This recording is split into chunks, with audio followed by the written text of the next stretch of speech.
mate. Peerage, never mind peer of the round, peerage. Hey, peerages as well. And we are live, boys, by the way. Hello, everyone. I'll just let the lads and the gentlemen know. We are live. Okay, no, don't say fuck or bugger. 24th of Feb, year of our Lord 2019, with Kevin and brother Andy. Hello. How are we all doing? Kevin here, if you didn't know. I'm the one with the thick northern accent. No comment. Ecky thump. Keith film. Hey, help me out. I can see. I can see, said the blind man, Nonna, Fly, MG, Super, and that's them. That's all I can see there. So, hello, good evening, thank you. Andy, do you want to say a word? But Who did there's lag right? on here, Dave, or something. Duracessio. Diocese P900, John Middleton. Oh, hang on, am I not maybe not on mute? Excuse me. Andy, what are you saying? You okay over there?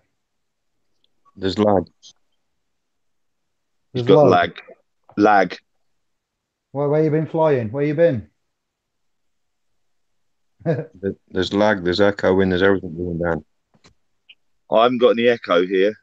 I haven't. Maybe you need to go out and come back in. You've got the link in the Hangouts, Andy, if you want to disconnect and come back in. That might remedy it. Touch it with your special wand, Andy. Don't mess about, darling. Fucking Hollywood. my middle Hollywood. name. Oh, there we go. Okay. Good evening, everybody. What? Andy Sovereign Smith in the house. Again. You sound clear and loud. I've got you clear and Yeah, loud. Okay, man. yeah, all good here, mate. Yeah, there you go. Then all good. That's it. So we cast last night, Andy, Kev, and yes, I did let you know I was going to the port of the air, and I had to go and collect Yanka and Auntie. So I thought it was 9 p.m. pickup. It was actually 10:15 when they landed. So there was a delay. And yeah, I'm sorry about that. You two were otherwise engaged as you would be on a Saturday at 11:30. So we had a little spin with the scribers. I've gone past 3,000 scribers. So I had a little revelation moment of thank you and giving a little dance to, I think it was Shades of Rhythm. Sounds Well of done, mate. ecstasy. Sky's the limit, ecstasy, and thank you for that. Yeah, all is good. So I've updated them on everything, and I'll hand it over to you two if you've got out you want to say. And Andy, that was really good what you was doing. If you could carry on with some of that, I'm happy with that. To be fair, I just realised we've been chatting for nearly half an hour. We hadn't gone live. Yeah, It's all going on backstage, ain't it, mate? It's just because I'm so into this, it's my hobby, isn't it? As it were, it's what makes me happy in my spare time. It's what makes me happy in my life. It's if I can bring this sort of remedy and maintenance and cure for each and all of us, then all of my searching and due diligence will pay for it off in the end. So I'm just gonna I'll read a couple of sentences for you from one of my favourite books and see how we get on with that. If you wish, is that okay? yeah, fine with me, mate. I was thoroughly enjoying it. Then we had to go live and it spoiled everything. Oh no, sorry, that's what we're here for, though. There was I subscribers know. waiting, I'm only joking. and we've Yeah. managed to go on time, first time ever on time. Well done, all. Go on. Okay then. Here we Andy, I'm go then. muted. I'm going to mute. Here we go then, fam, bro stars and sisters. The theory of a set of legal principles entitled by their intrinsic superiority to supersede the older law very early obtained currency both in the Roman state and in England. Such a body of principles existing in any system has in the foregoing chapters been denominated equity, a term which, as will be presently be seen, was one, though only one, of the designations by which this agent of legal change was known to the Roman jurisconsults. The jurisprudence of the Court of Chancery, which bears the name of equity in England, could only be adequately discussed in a separate treatise. It is extremely complex in its texture and derives its materials from several heterogeneous sources. The early ecclesiastical chancellors contributed to it. From the canon law, many of the principles which lie deepest in its structure. The Roman law, more fertile than the canon law in rules applicable to the secular disputes, was not seldom resorted to by a latter generation of chancery judges, amid whose recorded dicta we often find entire texts from the Corpus Juris Civilis embedded, with their terms unaltered, though their origin is never acknowledged.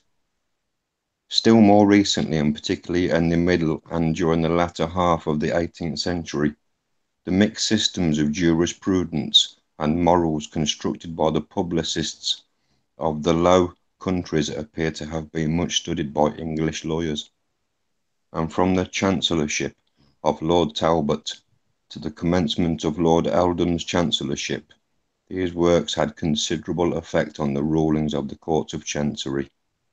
The system which obtained its ingredients from these various quarters was greatly controlled in its growth by the necessity imposed on it of conforming itself to the analogies of the common law, but it has always answered to the description of a body of comparatively novel legal principles claiming to override the older jurisprudence of the country on the strength of an intrinsic ethical superiority. What are you saying about that for a first page? Beautiful. Corpse, habeas corpus, corpses on Jesus, corpses, corporations, very important, powerful bit of corpse, corpus, corpus, and the Latin associated with it, and the hyphenated words that often follow it. Corpus, thank you. Yeah, very interesting, Andy. We like that. Encore amore. The equity of Rome was a much simpler structure, and its development from its first appearance can be much more easily traced. Both its character and its history deserve a tentative examination. It is the root of several conceptions which have exercised profound influence on human thought, and through human thought have seriously affected the destinies of mankind. The Romans described their legal system as consisting of two ingredients. All nations, says the institutional treatise published under the authority of Emperor Justinian, who are ruled by laws and customs, are governed partly by their own particular laws and partly by those laws which are common to all mankind. The law which a people enacts is called the civil law of that people, but that which natural reason appoints for all mankind is called the law of nations, because of all nations use it. The part of the law which is natural reason appoints for all mankind was the element which the edict of the praetor was supposed to have worked into Roman jurisprudence. And I can just tell those at home, the praetor is it's from the epoch of the early Roman jurisconsults. It was a governmental granted name. It was for a magistrate or a commander of an army. That's a praetor. So elsewhere it is styled more simply jus naturale, or the law of nature, and its ordinances are said to be dictated by natural equity, or naturalis equitas. And that's what I was saying to us last week, Dave. Yes. As well as by natural reason.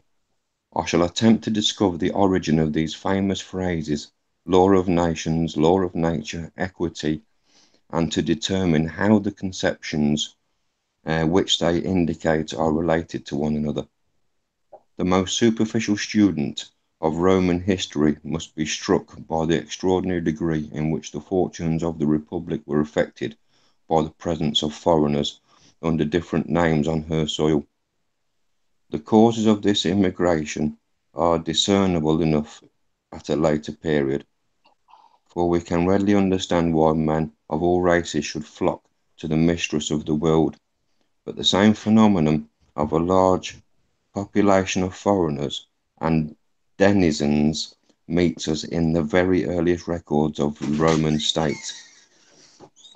No doubt, the instability of society in ancient Italy, composed as it was in great measure of robber tribes, gave men considerable inducement to locate themselves in the territory of any community strong enough to protect itself and them from external attack, even though protection should be purchased at the cost of heavy taxation, political disenfranchisement, Heavy. You don't. Heavy. and much social humiliation. It is probable, however, that this explanation is imperfect and that it could only be completed by taking into account those active commercial relations which, though they are little reflected in the military traditions of the Republic, Rome appears certainly to have had it with Carthage and with the interior of Italy in prehistoric times. Yes, I've covered that. I've done that there in the publications. That then leads on to where I've said about the Jesuits, which I picked up from Brother SB Santos about I posted, if you're on the .com in the forums, there's links to the Rome, Carthage, Italy, Phoenicians, then the Phoenicians becoming the Venetians, the black nobility, Jesuits. Loving it, Andy. That is absolutely. Can we just pause a minute? And can you bask in this? From the .com, a new user posted an update 2 hours ago at Andy Sovereign Wordsmith. Hi, Andy. I've been enjoying listening to yourself, Gobsmack, and Field on the Able Danger live stream. I am from over in Ontario, Canada. Really interested in what you have to say about claiming back our live names from the Vatican. Moved here from Leeds, UK, back in Super Leeds Day, back in 2006. Looking forward to listening to you and Gobsmack in March from North Wales. God bless. And then I can't say the name because it's a private post from the .com. But Andy, that's to you from a brother from Ontario, Canada. Much love. I've been doing a few broadcasts over the pond now, and I've received hundreds of well wishes and love and such likes, and I've doing a book as well, and it's selling like hotcakes. I can't believe it, mate. And through my own verbiage and my own understanding of how we reside this realm and what's operating and how we operate within it, people are just resonant with how I feel about it and how I see it and how I operate within it. And it's just blown me away, mate, to be honest with you. And it's just through sitting down and reading all these old mothballed books and blowing the dust off and stuff, and you can either go out and get drunk at night and ruin yourself, or you can sit down and educate yourself a little piece, and I chose the latter.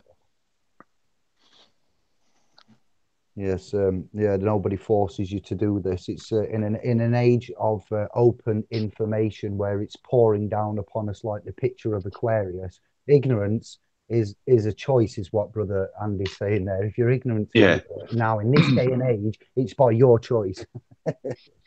Yeah, I like that. Another shout out to you, Andy, because this is all just a thank you, really. Now I've got you both here, for you both of what your works you've been doing on behalf of yourselves and the family in general.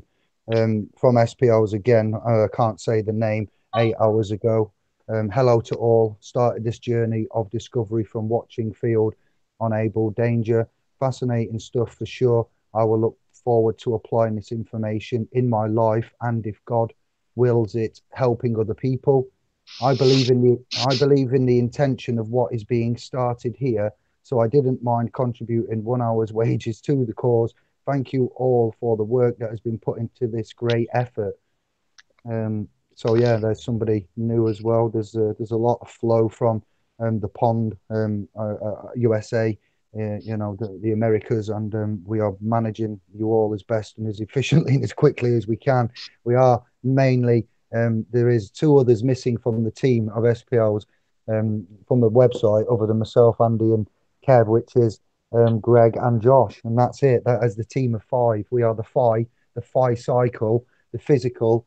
Speaking of the X-Man, Yeah, and Greg is the administrator. So if you've got issues on the .com, please find administrator on there, and he will assist you, aka Greg, Josh, Kevin, Andy, and myself. And that's it. There are five of us ultimately managing and promoting what we're doing, the verbiage, everything. So yeah, thank you, brothers, for that. And I wanted to give you some backhand, some feedback for you both. Yeah, your forum's going well, Kevin. The brothers and sisters are coming to find Andy and what he does and what he's about. So um, Absolutely, yeah. you've gone above and beyond. Well, thank you and well done.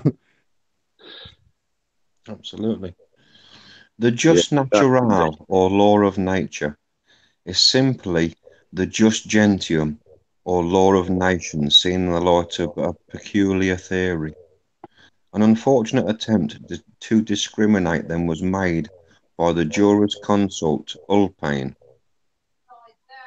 The propensity to distinguish characteristic of a lawyer, but the language of Gaius, a much higher authority, and the passage quoted before from Institutes leave no room for doubt that the expressions were practically convertible. The difference between them was entirely historical, and no distinction in essence could ever be established between them. It is almost unnecessary to add that the confusion between just gentium, or law common to all nations, and international law is entirely modern. The classical expression for international law is just official, or the law of negotiation and diplomacy. It is, however, unquestionable that indistinct impressions as to the meaning of just gentium had considerable share in producing the modern theory that the relations of independent states are governed by the law of nature. It becomes necessary to investigate the Greek conceptions of nature and her law. The word which was rendered in Latin, the word natura, and our nature, denoted beyond all doubt originally the material universe, but it was the material universe contemplated under an aspect which, such is our intellectual distance from those times, it is not very easy to delineate in modern language. Nature signified the physical world regarded as the result of some primordial element or law. The oldest Greek philosophers had been accustomed to explain the fabric of creation as the manifestation of some single principle which they variously asserted to be movement, force, fire, moisture, or generation. In its simplest and most ancient sense, nature is precisely the physical universe looked upon in this way as the manifestation of a principle. Afterwards, the later Greek sects, returning to a path from which the greatest intellects of Greece had meanwhile strayed, added the moral to the physical world in the conception of nature. They extended the term till it embraced not merely the visible creation, but the thoughts, observances, and aspirations of mankind. Still, as before, it was not solely the moral phenomena of human society which they understood by the nature, but these phenomena considered as resolvable into some general and simple laws. Now, just as the oldest Greek theorists supposed that the sports of chance had changed the material universe from its simple primitive form into its present heterogeneous condition, had their intellectual descendants imagined that before untoward ancient the human race would have conformed itself to simpler rules of conduct and a less tempestuous life. To live according to nature came to be considered as the end for which man was created, and which the best men were bound to compass. To live according to nature was to rise above the disorderly habits and gross indulgences of the vulgar to the higher laws of action which nothing but self-denial and self-command would enable the aspirant to observe. It is notorious that this proposition, live according to nature, was the sum of the tenets of the famous Stoic philosophy. Now, on the subjugation of Greece, that the philosophy made instantaneous progress in Roman society. Now, I said that word to you backstage earlier before we come on air there, didn't I, Kev? Subjugation. To subjugate Yes. is to enforce a rule. To subjugate is to, you know, do their place of business rules onto you. It's to force themselves onto you. It's bullying, basically. It possessed natural fascinations for the powerful class who, in theory at least, adhered to the simple habits of the ancient Italian race and disdained to surrender themselves to the innovations of foreign fashions. Such persons began immediately to affect the Stoic precepts of life according to nature, and the affectation all the more grateful, and, I may add, all the more noble, from its contrast with the unbounded profligacy which was being diffused through the imperial city by the pillage of the world and by the example of its most luxurious races. In the front of the disciples of the new Greek school, we might be sure, even if we did not know it historically, that the Roman lawyers figured.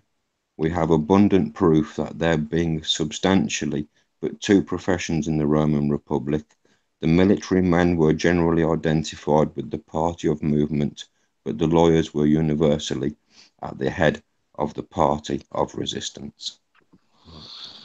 There you go. Thank you. It I goes thoroughly on. enjoyed that. It goes on for forever. I mean, I'm on page 30 here of a couple of hundred pages book. This is 250 pages. I've read this book, but it goes on to say the alliance of the Well, lawyers with the Stoic philosophers lasted through many centuries. Some of the earliest names in the series of renowned jurisconsults are associated with Stoicism, and ultimately we have the golden age of Roman jurisprudence, fixed by general consent at the era of the Antonine Caesars, the most famous disciples to whom that the philosophy had given a rule of life. The long diffusion of these doctrines among the members of particular professions was sure to affect the art which they practiced and influenced. I'll tell you something, it's just cracking, ain't it, mate? Eh? I was in deep thought, cracking flags up Sheffield, like cracking flags, Andy. I was thinking before when Kev spoke, I was just in deep thought that normally it's me that comes out with the complicated or the in-depth and concise, descriptions and variant forms of with the historical conceptualization. But today it's you, and I'm very excited and happy. But you're gonna take David's place, and I'm gonna take Andy's place, and say that a few days ago I said on a video that it's almost like they've taken nature and they've sold it back to us as real estate. Now I use real estate because we have the influx of the American, and I'm trying to use global Yeah. realm language rather than just UK. We know what real estate is, property in essence, public commercial property sold back to us. So I am very, very happy to hear these renditions coming as concisely as they are on a Sunday evening from us, the three as kings. And yeah, it's Kev. What do you say, fella? No, well, I'd say everything Andy's, talks about, but say these ancient law and bits and pieces that he's been looking into recently. There's some really, really interesting stuff in there. As I say, I wouldn't say recently, Kev. This is no, I didn't. The last 5 years I is meant, recent, I suppose, yes. but no, I meant to Yeah, me yeah, to you, from yes. you, if you see what Yeah. I mean. It's not for you. I understand, Mr. Scholar.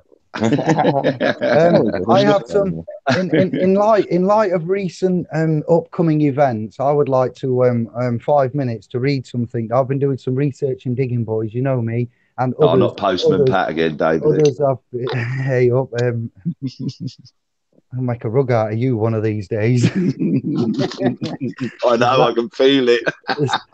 Listen to this. You ready for this little beauty? I'll pull this little section out for you. You ready? All right, go on then, brother. Get your tissues ready. Oh, I've got mine in hand. Man size or normal? Legislation. The enactments of a legislator which, whether it take the form of an autocratic prince or of a parliamentary assembly, is the assumed organ of the entire society, is the last of the ameliorating instrumentalities. It differs from legal fictions, just as equity differs from them, and it is also distinguished from equity as deriving its authority from an external body or person. Its obligatory force is independent of its principles. The legislator, whatever be the actual restraints imposed on it by the public opinion, is in theory empowered to impose what obligations it pleases on the members of the community. There is nothing to prevent it legislating in the wantonness of caprice. Legislation may be dictated by equity, if that last word be used, to indicate some standard of right and wrong to which its enactments happen to be adjusted. But then these enactments are indebted for their binding force to the authority of the legislator and not to that of the principles on which the legislator acted. Oh, Reba, just say that again, please. There was that last sentence. Oh, I like that. But then these enactments are indebted for their binding force to the authority of the legislator and not to that of the principles on which the legislator acted. And Oh, thus they differ from the rules of equity in the technical sense of the word, which pretend to a paramount sacredness, entitling them at once to the recognition of the courts even without the concurrence of prince or parliamentary assembly.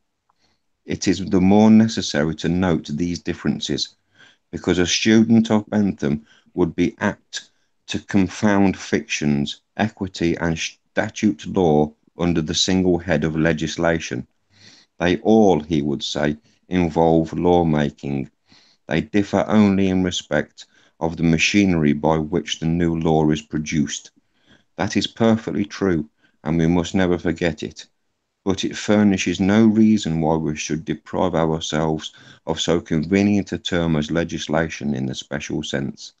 Legislation and equity are disjoined in the popular mind and in the minds of most lawyers, and it will never do to neglect the distinction between them, however conventional, when important practical consequences follow from it.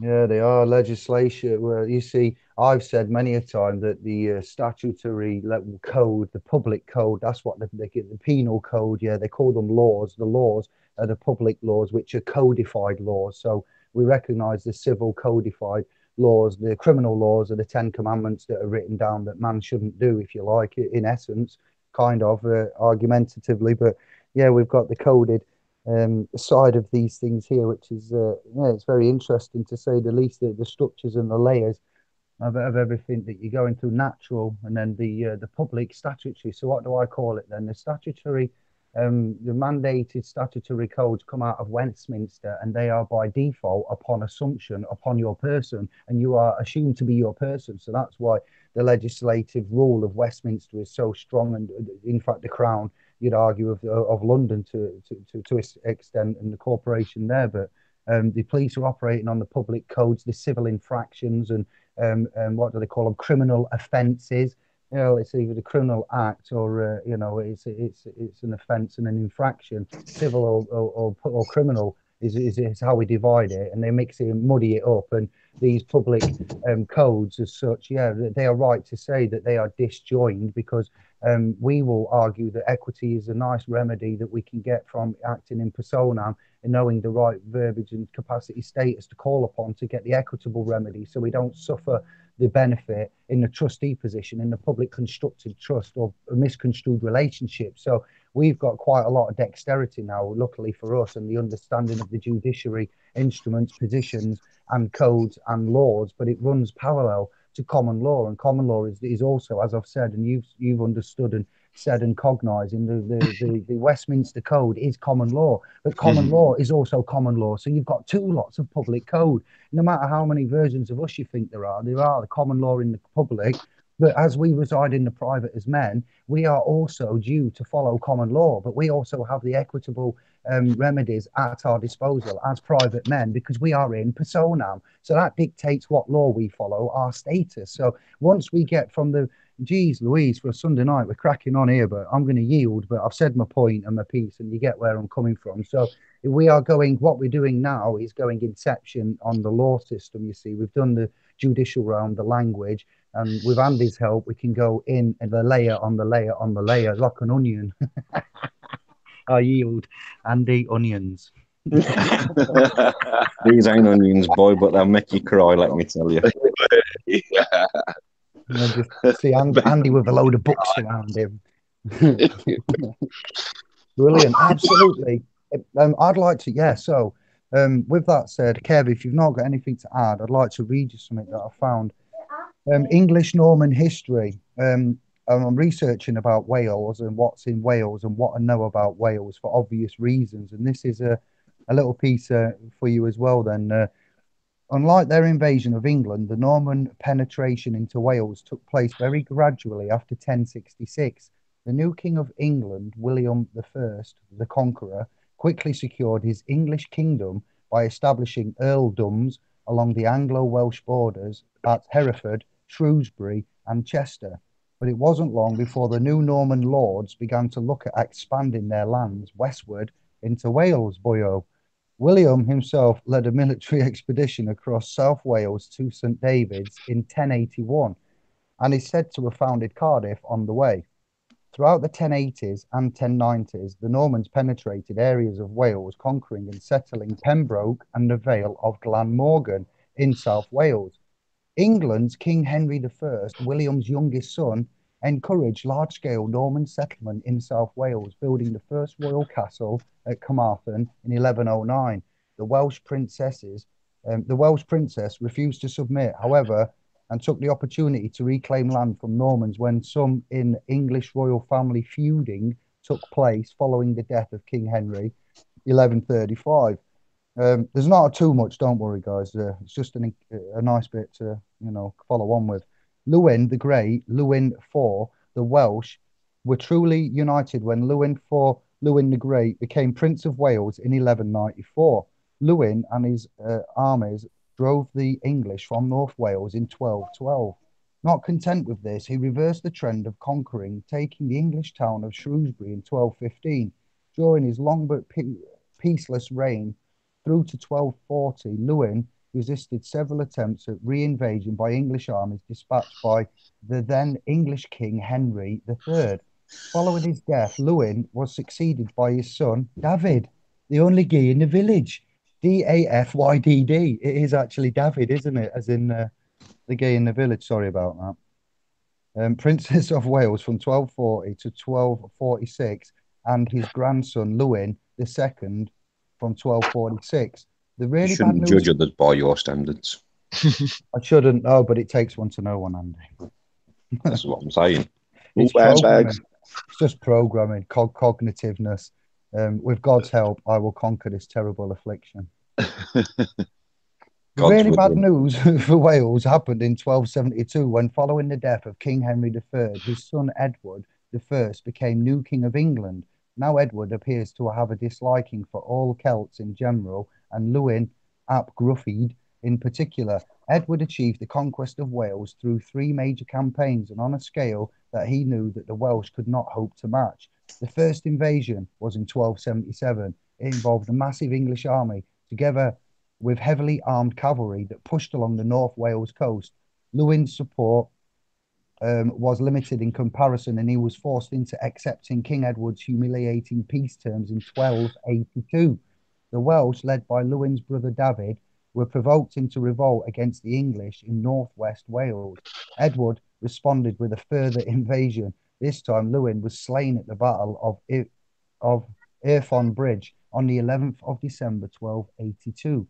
Lewin's brother, David, continued the Welsh resistance through into the following year. He obviously lacked the charisma of his brother, as his own countrymen handed him over to Edward in June. Look at that. In June, 12 Judases in 1283. He was later tried and executed. The Welsh ruling harsh, that isn't it? That's how shit he was. The Welsh ruling dynasties were in tatters, and Wales virtually became an English colony. You've got Harlech Castle. Each of Edward's campaigns was marked with the building of some of Europe's finest and grandest castles. Okay, Wales, I didn't know that. The scale of the buildings was to leave no doubt in the minds of the Welsh who their new rulers were. Flint, Rhuddlan, um, Bulith and Aberystwyth castles were all built following the first invasion. Following the second invasion, the building of the Conway, Caernarfon, and Harlech castles more closely guarded the Snowdonia area. Following a Welsh rebellion against English oppression in 1294, Beaumaris Castle was built to secure the Isle of Anglesey. Masons from Savoy, under the watchful eye of Master Mason James of St. George, were responsible for the George Dragon and that knows were responsible for the design and detail of these grand castles. One of the grandest is in Caernarfon, which reflects the design of the mighty walls of Constantinople, perhaps somehow linking in stone the power of a modern medieval king with that of an ancient Roman emperor. Bomshanker, I yield. Boyos. What are you saying, Kev? Nothing. What? You want me to carry on? History. Yeah. No, I Yeah, just wanted to break it up. Sorry, boys, but just break it up. It ended with Roman. It's got the a lot of bit of history in there. If you didn't know, now you know something about Wales and England, empires, invasions, and battles.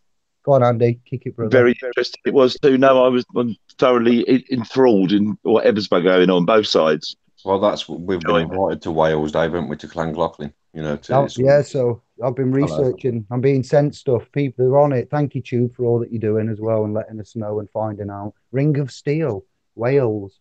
That's interesting. Have a look at that. The Ring of Steel. Don't kiss that ring.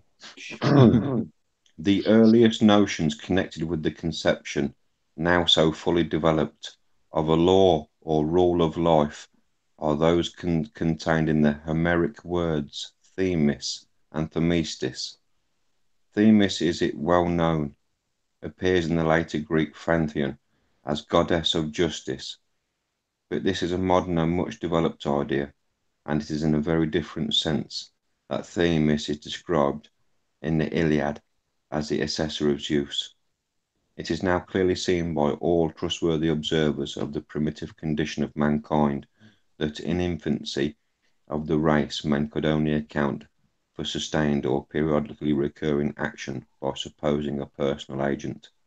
Thus, the wind blowing was a person, and of course a divine person. The sun rising, culminating and setting was a person and a divine person. The earth yielding her increase was a person and divine. As then, in the physical world, so in the moral. When a king decided a dispute by a sentence, the judgment was assumed to be the result of direct inspiration. The divine agent, suggesting judicial awards to kings or to gods, the greatest of kings, was Themis. The peculiarity of the conception is brought out by the use of the plural Themistes. Themises, the plural of Themis, are the awards themselves divinely dictated to the judge.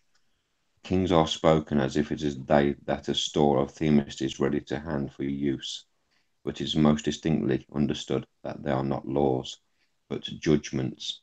Zeus, or the human king on earth, says Mr. Grote in his History of Greece, is not a lawmaker but a judge.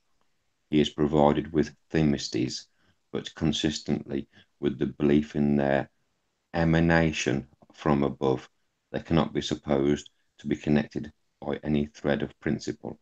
They are separate, isolated judgments. Andy. Zeus. Suez, backwards. Zeus, it's backwards. Josh is in my mind now. He's infiltrated me. Thank you, X-Man. Backwards is Suez Canal. There's a lot tied in with yes. That's just immense. I like that very much. And Zeus and the Greek, the Latin, and what we've got here is Babel. We've also got, don't forget, obelisks in the Vatican, London, and Washington, tri-state DC. So you've got the Egyptian homage there. We've got Ra, Sun, Amen, Ra, still in the lingo. We've got Scotland with Escotcha. And yeah, some confused battles going on here with bloodlines and lineages, a mixture of language, but ultimately the history and these little books here, these gold mines that Andy's finding and is sharing with us, are providing the substance over the form, is what we call it now, to the linkages, the tedious links that we've brought you through the discovery that we've done and the work that we've done up to press and the claims that we've made. So yeah, thank you, brother. That's just yes, just what we ordered. There's 48 in the chat room. There is a lot of activity. I suggest if you can see the chat room, you get involved, brothers. There's a big green banner that I've never seen the likes of before, and it's from KZ Gypsy Muse. It says US $4.99. My first time here. Know of you well from Able Danger. Thank you. So we might have had a donation. I don't know, brothers, but if we have, thank you. Was Mike, because I've seen me on Able Danger. I'm not sure, Andy. That's not. Thanks everybody. Yeah, I think we need to say thank you and respect, and to the 4950 that are in the room. Over to you two.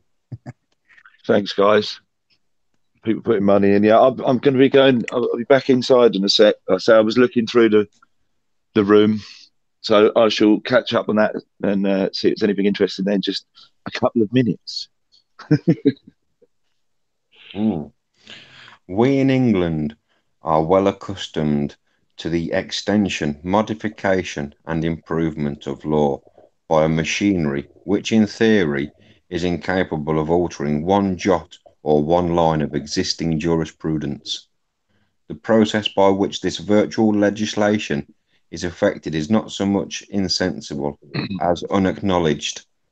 With respect to that great portion of our legal system which is enshrined in cases and recorded in law reports, we habitually employ a double language and entertain, as it would appear, a double and inconsistent set of ideas. Oh, hello. Inconsistent. Assumptions and presumptions are indeed double language. It's saying it right there. Assumptions, and we assume and we presumed. Well, you shouldn't, because when you do that, you make an ass out of you and me. Yeah. We go with the correction and the damages now, the counterclaims and the rebuttals. I think you'll find, yes. What a doctrine. Yeah, G Star talks to me about this kind of stuff. I don't mind saying. Greg's like disconnected from the source, and that we are money isn't evil. It's just the way that it's been put about, and the laws and the AI in effect. Right then, I'll tell you another thing that isn't natural. The fact that in the Bible, mate, it's the pursuit of money that's evil, not money. That's right. Right, yeah, and another misconception: Jesus died for our debts, not for our sins. Everyone, I would like to think, and my research is telling me. But the AI system that's about, right, it says about the Mon-I, MON, yes, EY, and Josh has gone through the meanings of the words in the Mon-I, AI, an I, a singular I, A alpha, and I indigo, artificial intelligence, alien intelligence, an I. And AI is currently making account management. I can say firsthand, Matthew in Sheffield's been doing experiments with me. Greg's been getting some first-hand information. I won't share what, but others have as well. Andy, you will have. Kev, you will have, with regards to letters that come through that are from corporate bodies. Corporations will go TV licensing, and they normally like to send one to the legal occupier and start sending out letters and things. And, when you get into arrears with accounts, yeah, and I know that when we're in arrears with accounts, or when a camera on a lamppost has got an automated number plate recognition system program on it, and it reads your number plate as your ship goes into the wrong shipping lane, and you go into a tram lane or whatever lane you've got in America on your freeways that you shouldn't go into, or somewhere in the Commonwealth, a non-authorized prescribed lane. that computer on that lamppost in that camera reads the plate, sends out a letter to the letterbox. No human, no man has got involved. But yet a computer system is perpetuating law. We will then be paying that notice, or we will not, and we will contest it, and we will dispute it, and we will go around and we will argue it. But to dispute that AI system is quite an effing challenge. And it's John, I'll hand it over to you now. You see what I mean? It's unnatural, and we're fighting something that isn't even man. It's a load of algorithm AI, computers on lampposts, registration. It's all the noise. Careful. That's really loud. It's my heart. You see, though, unnatural law enforcement. We give it credence, we value it, we write back, we appeal it, and it's like, wow, it's kind of, yeah, an unnatural connection that we have, an interface with not ourselves, with not man, a system that man's created. We go on about AI and how great and wonderful it is, but it's great and it's wonderful, but it's holding us to ransom at the minute, if you don't mind me saying. It's quite a fight. It's like playing about with it. Nothing designed to be easy, is it? And I've distracted massively from what Andy's like biblical conceptualization of the law systems and the Romans and the way that they've adopted and moved it around. It's still relative. I'm just saying that all of the it's relative. It rules us to this day. Yeah. All roads lead to Rome, and Rome wasn't built in a day. No, they're still building it, aren't they? Yes, fam. Ain't finished yet. I'm gonna have a look in the chat room. Yeah, I'm just looking through. Want to say hello? I'll say some names. We've got Alan, Shadow, Nonna, Alex. I've said Jay, Menza, John of the family clan Middleton, Mark Ofsky. It never happened. Who else have we got there? I think I've said Alex Ioff. I see you in there. You're in the house. Die breathing. When I've mentioned about the seas and everything, current seas, papal seas, paper seas, have you looked into the diocese and the archdiocese and what that's all about? That's an interesting bit of the seas as well. Andy was mentioning when we was on Able Danger about when we got asked about Liverpool, when he said he was asking the Pope to be giving the rite of passage, in effect, we would like the eyes and ears of the Holy See present, and that's what Andy was attempting to get done there, and to some extent we did. But the eyes and ears of the Holy See, and it's like, yes, these seas are all around us, but whether or not we are going to recognize that doctrine and be part of it or not, again, is by the Vatican's assumption that everybody on the realm is Catholic. Do you know why? Because most of us hold that conveyance there, Andy, don't we? The conveyance of the person.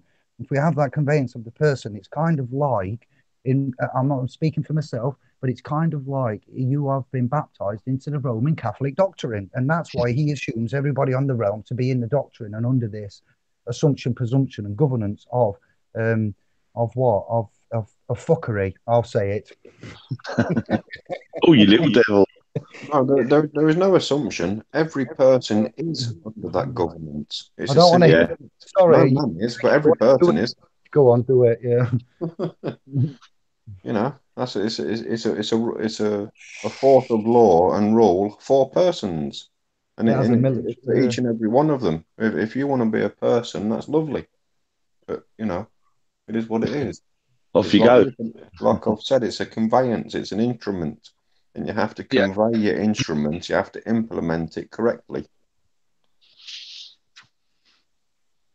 And they've got the military orders coming out, like these papal bulls and the unum sanctums and so forth. It's quite these motu proprios and certain other bits I haven't expanded upon, but they are instructive and they have got commands, and the Queen not going over to the Vatican, and what who said it? Was it Brother Steve or someone was saying something at some point, and others about the calling from the Francis Assisi to Trump and Elizabeth, and one meeting should have been going down, and I think that somebody might have fell out of grace, if I'm not far mistaken.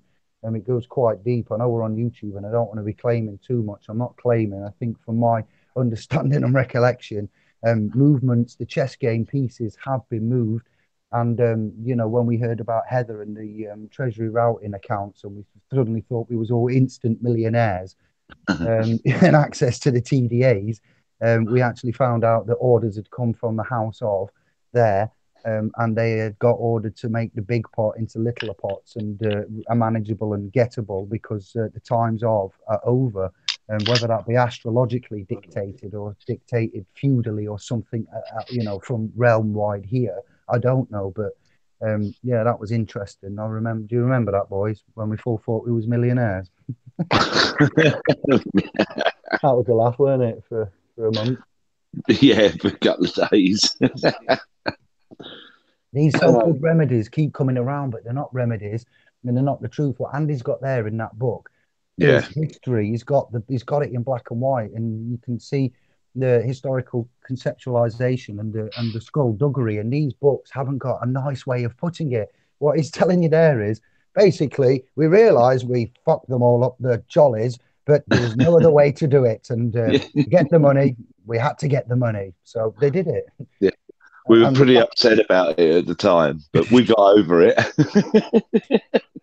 yeah, it's They have to almost take an holiday to relieve themselves. I pointed out on the Hangout this morning that in 1913, due to my recent discovery of my own, I found that they changed deeds and mortgages and title deeds and these Bailey Bay Law allodial titles and other titles, and the integration of the darker skinned brothers meant that the Western money empires and elites had to quickly think about society as a whole, because now it wasn't just their white supreme pure I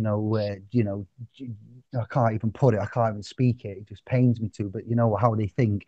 Their society was now getting diluted with the darker skinned slaves that were now under the alleged new freedom acts and laws. And so what they did, they started to change the title. This is dark and dirty, but they changed the banking titles and the mortgages and the deeds around about, I'm paraphrasing, 1913.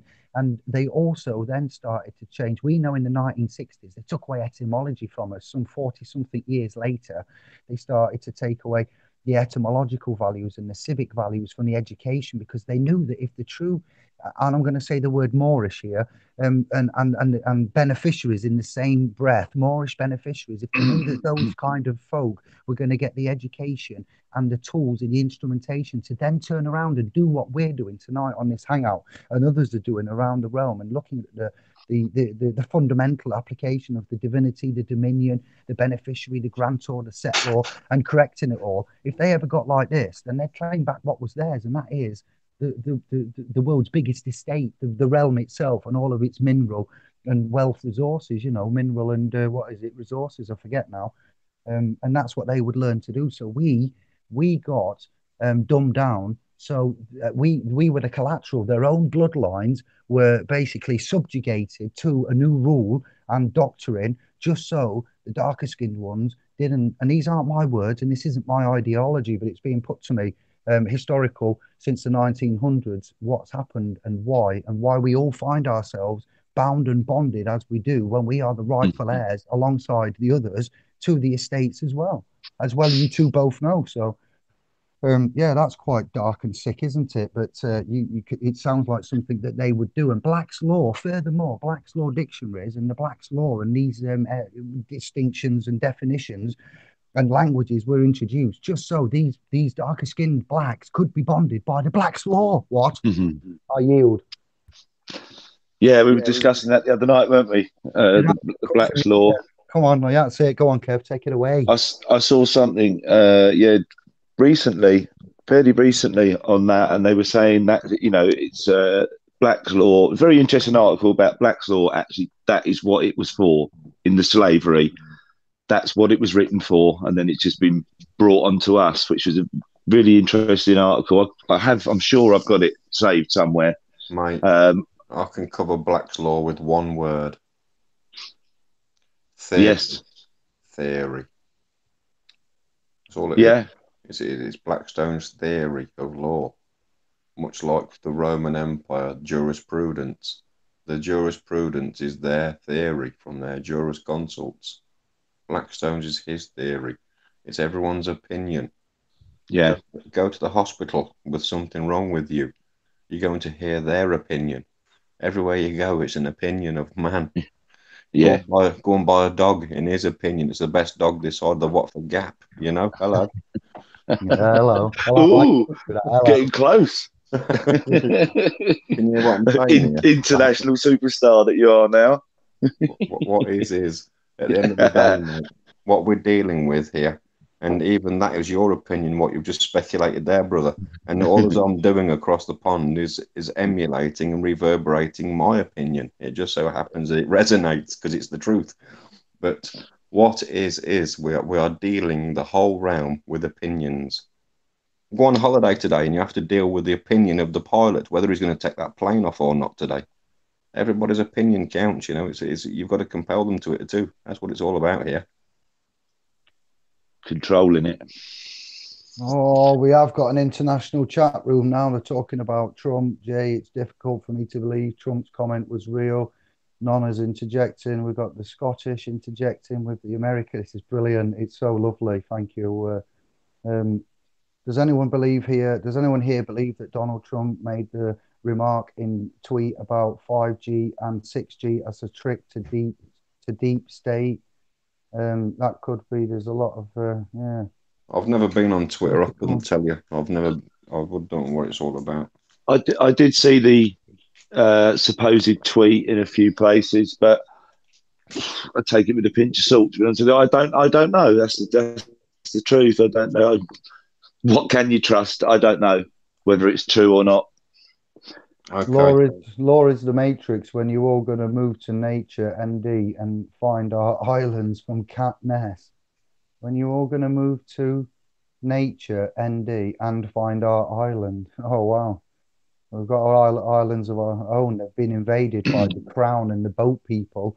All we're doing is seeing how to re-reserve the rights and reclaim, and rather than finding another island and, you know, avoiding the problem, we would like to tackle it, but in a different way, without fires, bombs, hate, anger, you know, vexation. We have a different way, an honourable way. The good book there and his pathways are showing us that there is a state consciousness level that you can, as daft as it seems, notice and interface with these, what would we call them, principals, agents, trustees, governors, you know, the ones in the different realms, in the different offices. They all have the same functionality and they follow the same process. And you notice them, and then yeah, we would let them know. So what we doing before we do that, by the good grace of our clean hands and consciousness, is just outlining everything we've found before we get on the cusp and do that, which is where everything's moving towards. But we would share the information with you and the contents of, you know, it has been put there on videos that they wanted a step-by-step description. It was said on YouTube, brother, so I will say it again. You know, that stuff will be picked up on. A step-by-step instruction on how to unbond was put.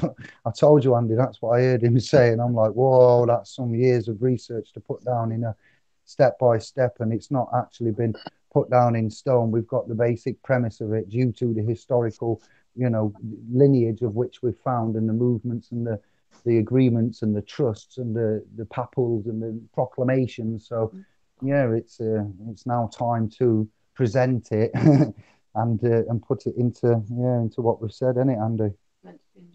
Yeah. Of course it is, mate.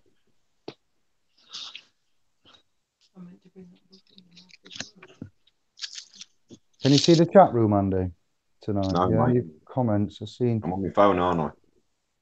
Yeah, you commented before. Yeah. What on you on the Tube channel? Can you, Kev, help us out? You're on the Tube channel, yeah. Yeah. Yeah. There's a few people in. Nona, JT, Andy Greggs, Midnight Gardener. Who else we got? Super Leads, Eltel. Yeah, just all talking to each other, saying hello to us, etc. Haven't seen anything, you know, outstanding or you know, a subject as such in here, but there's a few people in there. Evening to everybody. John Middleton.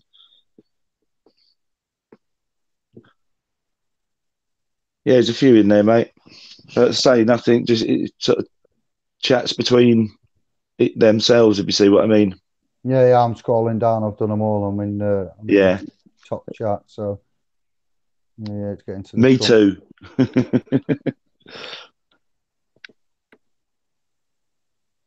That's good. Hogarth's Right, regression. boys, it's 10:30. I'm up early doors. We got going a little bit late, so you got anything else you want to cover with me? Because I'm going to Ooh, leave there's an myself to offer. duty. Don't be like that, No, Um, no, and if you got to get off, mate, sweet. What is his brother? no, just to reiterate and say thank you very much. Yes, I'm getting asked questions about what's happening in March, and I don't know too much. So I've said that we will put a load of updates on the .com in the private domain, Andy. So when you know, when you've had a chat with the Gobsmack, and in a week or whenever, I estimate in a week, because it's not too far away, we'll be able to update and outlay what the administration and where and what and the times and the dates. So is there anything you can say about the book, the meeting, or anything? Because there's a lot of what can I say? There's a big noise being made. So yeah, I said I'd update them when I know more. Um, And well, as for about your book. the actual meeting itself, you know as much as I do. You've been invited with the same vigour that I have, mate, and I don't know who's going. I don't quite know what it's for. Um, Other than to get down some sort of verbiage and resume, I'm not sure what's going to go on after that. And as for the book, that's coming together. I have what's required for it. I have the contents. I have the glossary together. I've just got to get the subjects down and put my verbatim to it, and that's the stage I'm at right now. So yeah, it's coming along all very nicely and swimmingly. Very, very nice, thank you. Fair play, mate. It's That's good. Good for you. Yeah. That's what I've said. Go on, carry on, brother. yeah, it's took me by storm the way that the Americans have received me. I've had umpteen messages and stuff like that, and all the feedback that you get from YouTube and stuff like that. They're all praying for me, for my health and my wealth and everything else like that, you know. Yes. They've actually sent untold amounts of money already. They've pre-bought the book. Um, Wow. last time they counted, there was just under 400 sales, you know. So Yippee-ki-yay! That's excellent. J.K. Rowling. And then you've got the UK Anglo sales to come, and then the other international sales. We'll put it on the .com on the front page. We'll obviously be promoting and helping you out there with that. Oh well, we'll see. Yeah, developments to be made. Incredible. That's all I can say. And all right, yeah, they're gonna facilitate this. It's happening. Basically, is what we're saying. It's on. Yeah, it's like Kong. it's unlike Ariston, mate. It's all going on. You can only endeavour to do Excellent. what's right. My emails are red hot, the phone's red hot. You know, it's all going down. So okay, I'm only just one man. I can only do what I got to do. I got a private life as well. I got a servitude to do in between that. You know what?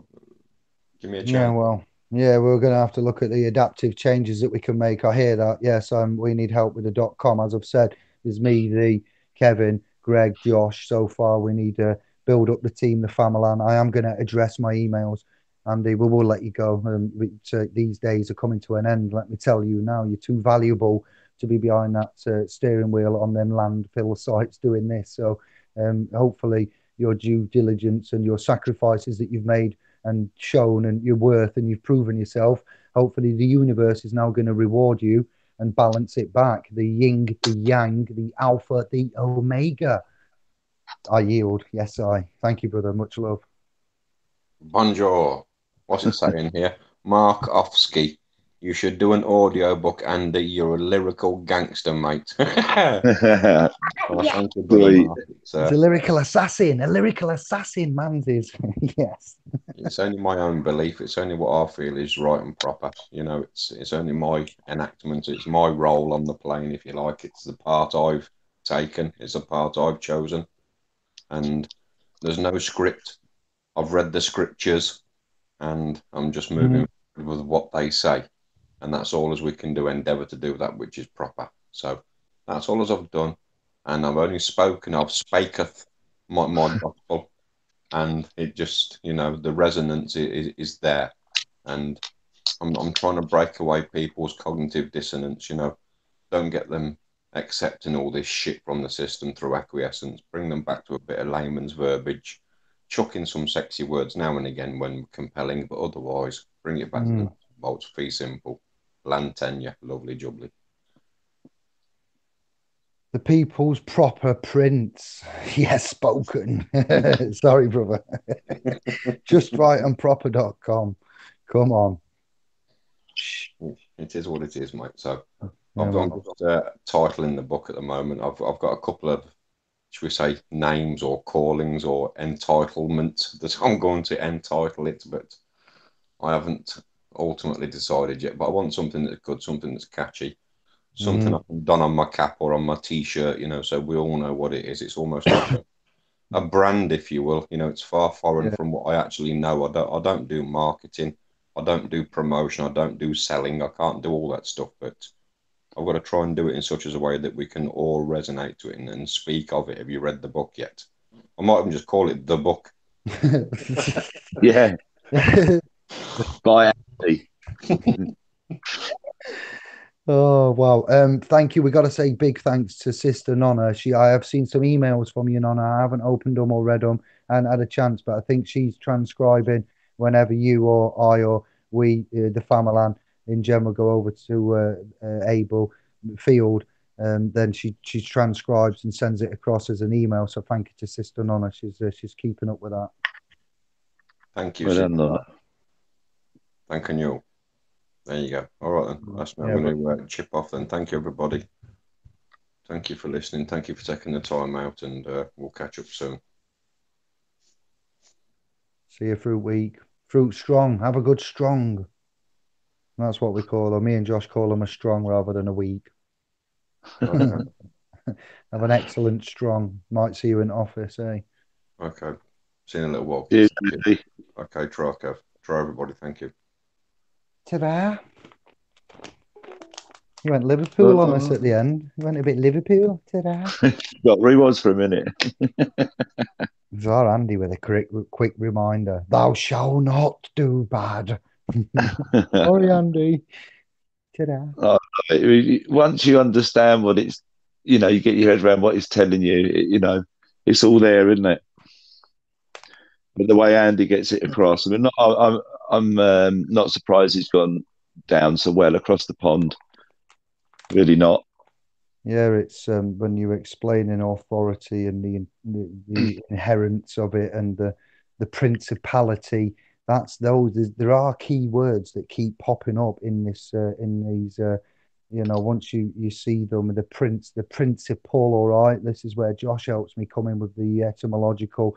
Because the reason why I love etymology is because you get the origin of the word, the original origin word root meaning, and then you can work out what that word of today is linked back to. So even though it's nothing like that word it's linked back to, you get the meaning of the person, as we don't speak Latin and we don't say persona, personam, and such other words, they make it into a Babel word. So it's still the meaning of that original, but it isn't nothing. It's a descendant of a hybrid language. So the principality, it's princes, and it's just Back to the royals again. The monarchy, the archons, but then you've got creator, Lord, and God. This is the other bit that's shattering.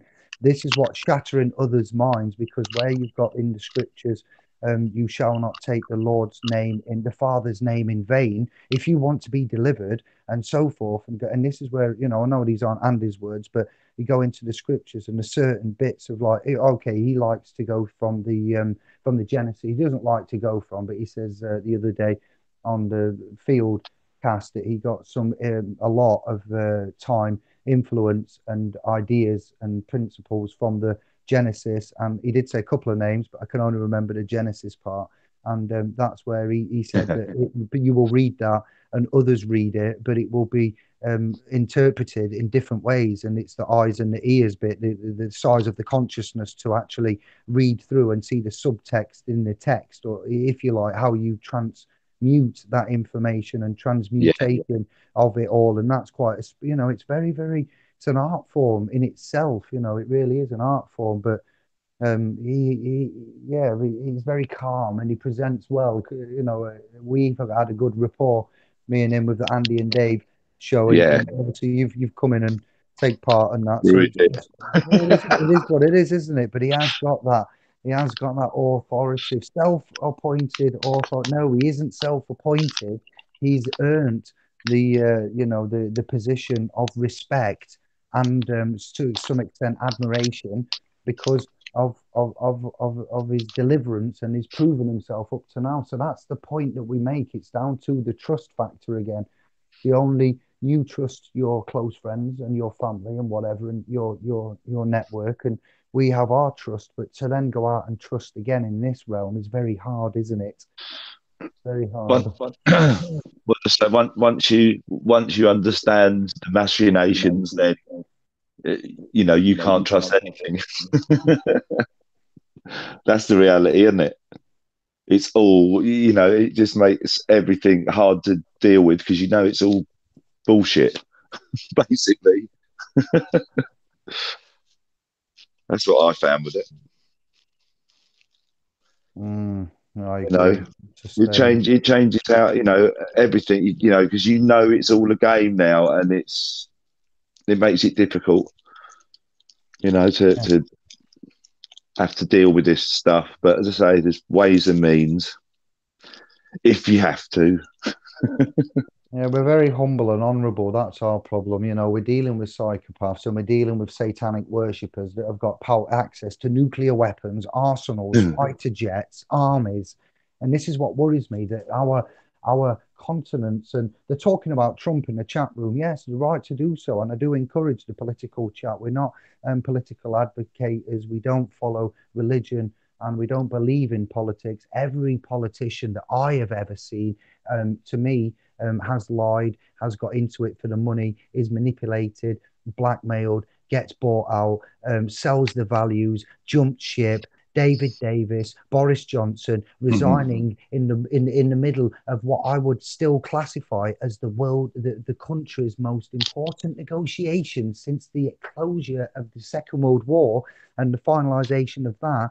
We have Brexit going off, and these mothers just go and resign in the midst of it all, as if you can just, and then you got the disbanding of the Conservative Labour Party. Everybody, set up a new party. Oh, that'll save us. Yes, because you lot aren't going to be working for the same branch of the I don't know, the extension of the crown of the square mile of London, like over there over the pond. You've got the Americas Incorporated, not United States of America, or United States, Incorporated. Washington, D.C., Columbia, TriStar, obelisk there controlling you. And, your president works for a corporation. He works for a dead corpse. We mentioned the corpse and the corpse on how the cross and, the words and the definitions of these churches.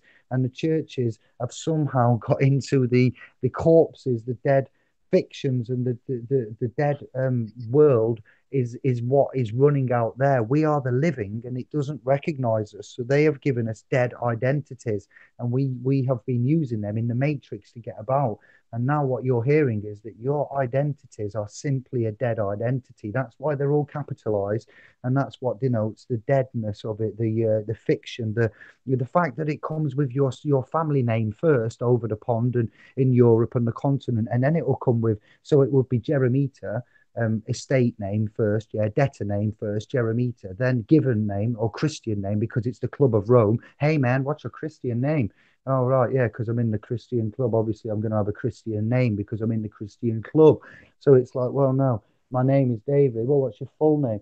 But as it's written down here, it will be Jeremita, David, middle name, whatever, attached to David. So they have these ways of having this system, and all corporations are corpses and dead, and they're the ones that can't use the equity. So we see now how we have got the divinity and the dominion and how they interact and use these fictional charges, discharges, and dead fictions, corpses, habeas corpses, corpus juris, corpus mentis, and this is coming from the Latin and the Roman, going back to Constantine. Is it Constantine? Yes, is that right? Yes, Yeah, I think you're right. 300 and something. So, yeah, that's it. I normally go Confucius or somebody else. Yeah, it's all right. So yeah, we are kicking ass, and it's nice that we can transfer it to the States and bring it back and go to wherever, Australia, because of Romley Stewart, the Glosser channel. We've picked up on all that business as well, so we're quite strong with with the letters and the what styles manual did you use to construct that notice, please? Wow. Yeah. Yeah, you start getting into all that, it gets interesting, doesn't it? and then you hear people ask, and it's just, yeah. Well, yeah, how have you written? I don't understand how you've written to me. They've created these realms, and the ones that are using it and administering it to some extent aren't aware of it. I'd argue that all politicians are surely privy to trust and equity. They may not be able to manage in a courtroom scenario, but they know what a trustee, a beneficiary, a They principal. know what's going on, mate. Oh yes, and they know that the general public, as we've pointed out to you, to recap, is the public, the general public, with the statutory public, Westminster, penal, federal codes appointed upon your persons, which is assumed that you are your persons under the assumptions and presumptions of the Roman Catholic civil code system, which is called law, but it's a code. It's a code law, a codified law. We don't wear it anymore. You can stick your codified law. We don't wear it anymore. You could stick your. Sorry. Oh wow, where was I going with that? I was just going to say the same thing. Where are you going with that? Break it down. Dark side. Dark indie came up. Indie dark. Sorry. Don't know where that came from. I'm getting in the moment. But that's what they are. Codified law. It's not law, is it? It's code. You're not. It's nothing. It's corporate rules. That's what you're dealing with. Corporate, yeah, corpses, corporate. Yeah, corporation, dead talk. That's the one. Think of Red Dwarf, all of the UK and UK Gold and the friends across the pond. Then I suppose you might get it on UK Gold or equivalent over there. Red Dwarf, where they'd always Space Core Directive, and they'd get it ridiculously wrong, but they'd always use what? The code they showed us in Star Trek, Mr. Data. Space Core Directive 61783B. That clearly means that we cannot interfere with a foreign off-world colony because we will interfere with its primal trajectory, development on a genetic level, and therefore we will, be the ones to influence that. So we can't. We must watch them die. All right. So we've got to watch these die because the Space Core Directive says if we interfere, we will interfere. Of course we will. We will stop them from fucking dying. It's shit like this that gets in the way of life. Yeah, it's almost like when you see David Attenborough and he's like watching the world's last something, and he's like, yes, and we're here and watching the world's last kookaburra, and it's being eaten. I could have saved it, but I'm not allowed. The codes, so that's the codes of what? Nature, though. The codes of nature have stopped him doing that because it's just, that's how it's going to happen. It's the strongest survive. So these are why. Some you can argue are good, but these codes, when the manuscripts, what Andy's pointing out, leading back, see, I've got a point, everybody. The manuscripts are not Mother Nature's design. They're not from the MA star, the Mars star. They're from the mini star. And the mini star, and you go to the Zodiac again and bring back in Josh's, Santos's, others, workings and a Manly P. Hall, Aleister Crowley, such things, deep, dark areas. And you just like, hang on a minute. So we always looked up. We always had the governance of the stars. That's why we have moon days and Saturn days and sun days and Ra and rainbow are in bow, Ra and Amen at the end of the Catholic Church's prayer, which is disguising the Amen Ra, which is going back to the thing. And it's like, hang on a minute then. So you tell us one thing, but we speak another. You say this, but we are another. And everything is not as it seems. It's not just the reality on the atomic and subatomic level that is in fact an illusion. Our speech, our language, our daily lives are in fact a bit like the Truman Show. We have an identity crisis going off. We have a language crisis going off. We have a financial crisis going off, amongst all of everything else that you know about. We're here to try to correct that as quickly and as correctly and as accurately and concisely and honorably as we can. And we're not magicians, we're not experts, but we're, as we're making a lot of noise now and having a few kickbacks and some good testimonials, and what you're doing with the, we haven't mentioned DWP, ESA.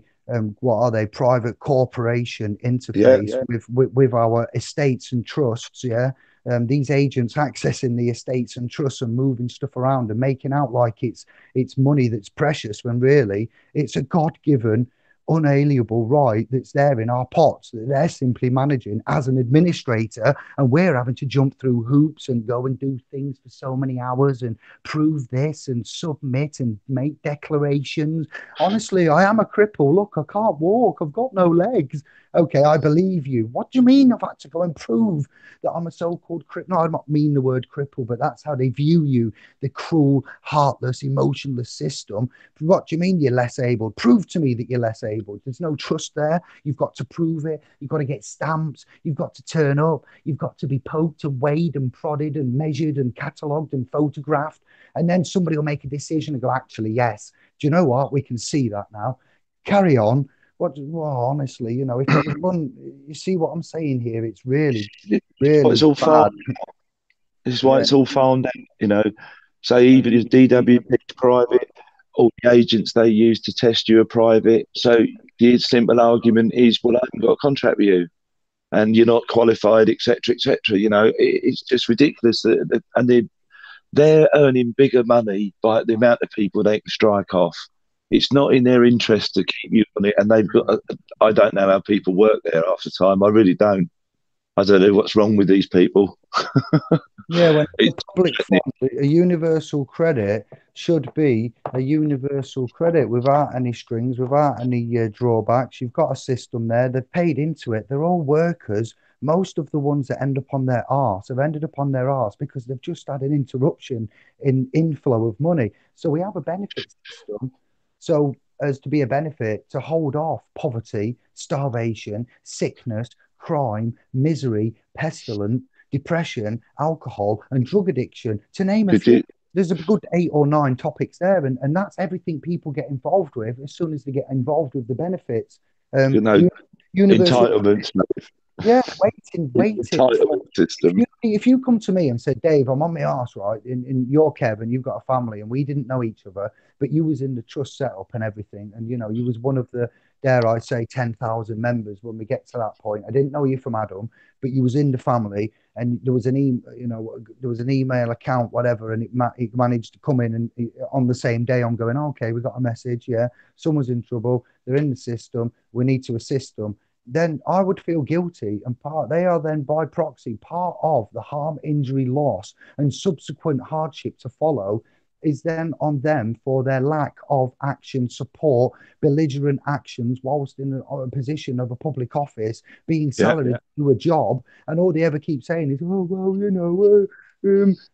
and things are failing, they're not being effective, they're not done properly, they're not, a bit like they're not rolling stuff out, and they're not rolling it out before they know if it's going to work or if it's practical. Or and when you harm a man, and we say, and Andy said, you shall not suffer a tort, no man shall suffer a tort, a wrong.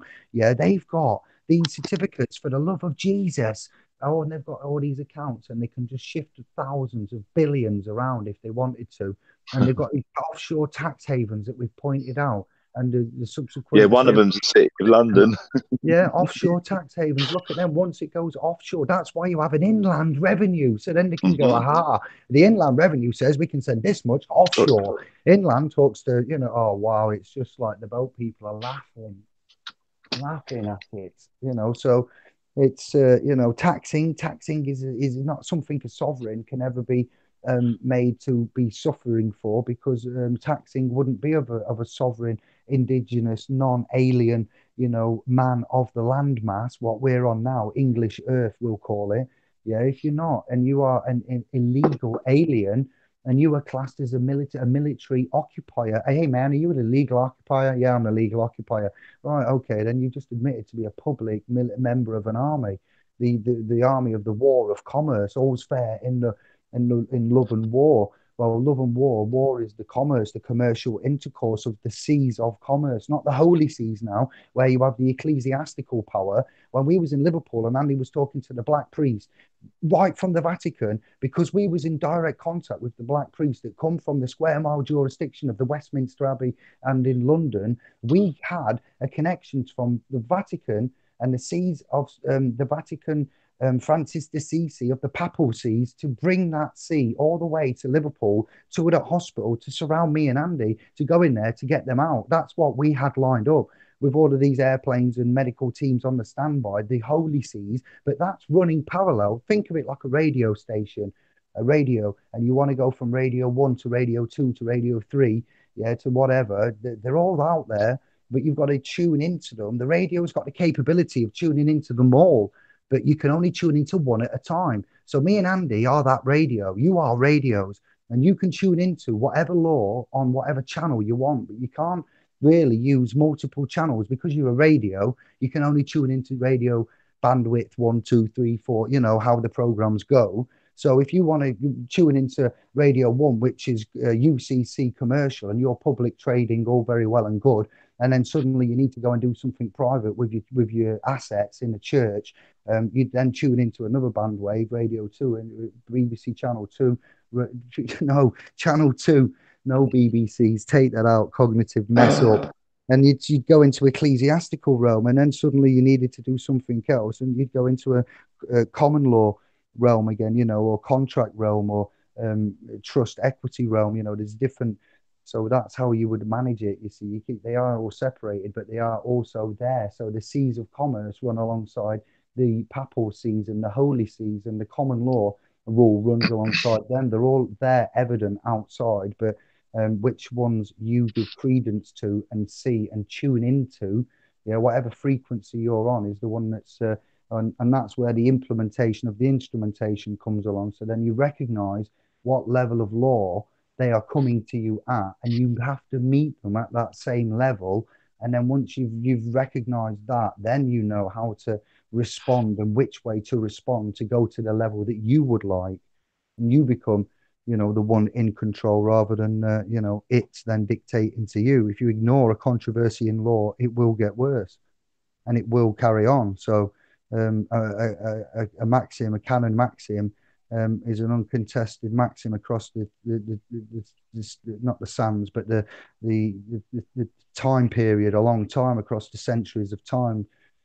So then it becomes a maxima canon, and it does say, you know, that these things are in their realm at certain highest governances, and we can't call it a Roman Catholic system, and then in a Christian country, you know, so you know what's governing it. If it's Roman Catholic, ultimately it will be the canons. You have the UCC Admiralty Maritime in the lower public ranks out there in the seas of commerce. But when you get to big business, then you might need to start using some kind of parse, syntax, grammar, UCC coded, weird. You know, I haven't got into that. You know, that's not my speak. I don't speak that. I've never used it. I don't think I've got any use for it. You know, I don't want to take that on, Kev. But equity, chancery, and things like that, then yeah, that seems like what we've been doing all our life. Yeah, well, say, what else have we known? You know, it's really recent that we've all sort of gone, hang on a minute, what? Everything's in reverse. You know, it's fairly recent discovery, isn't it?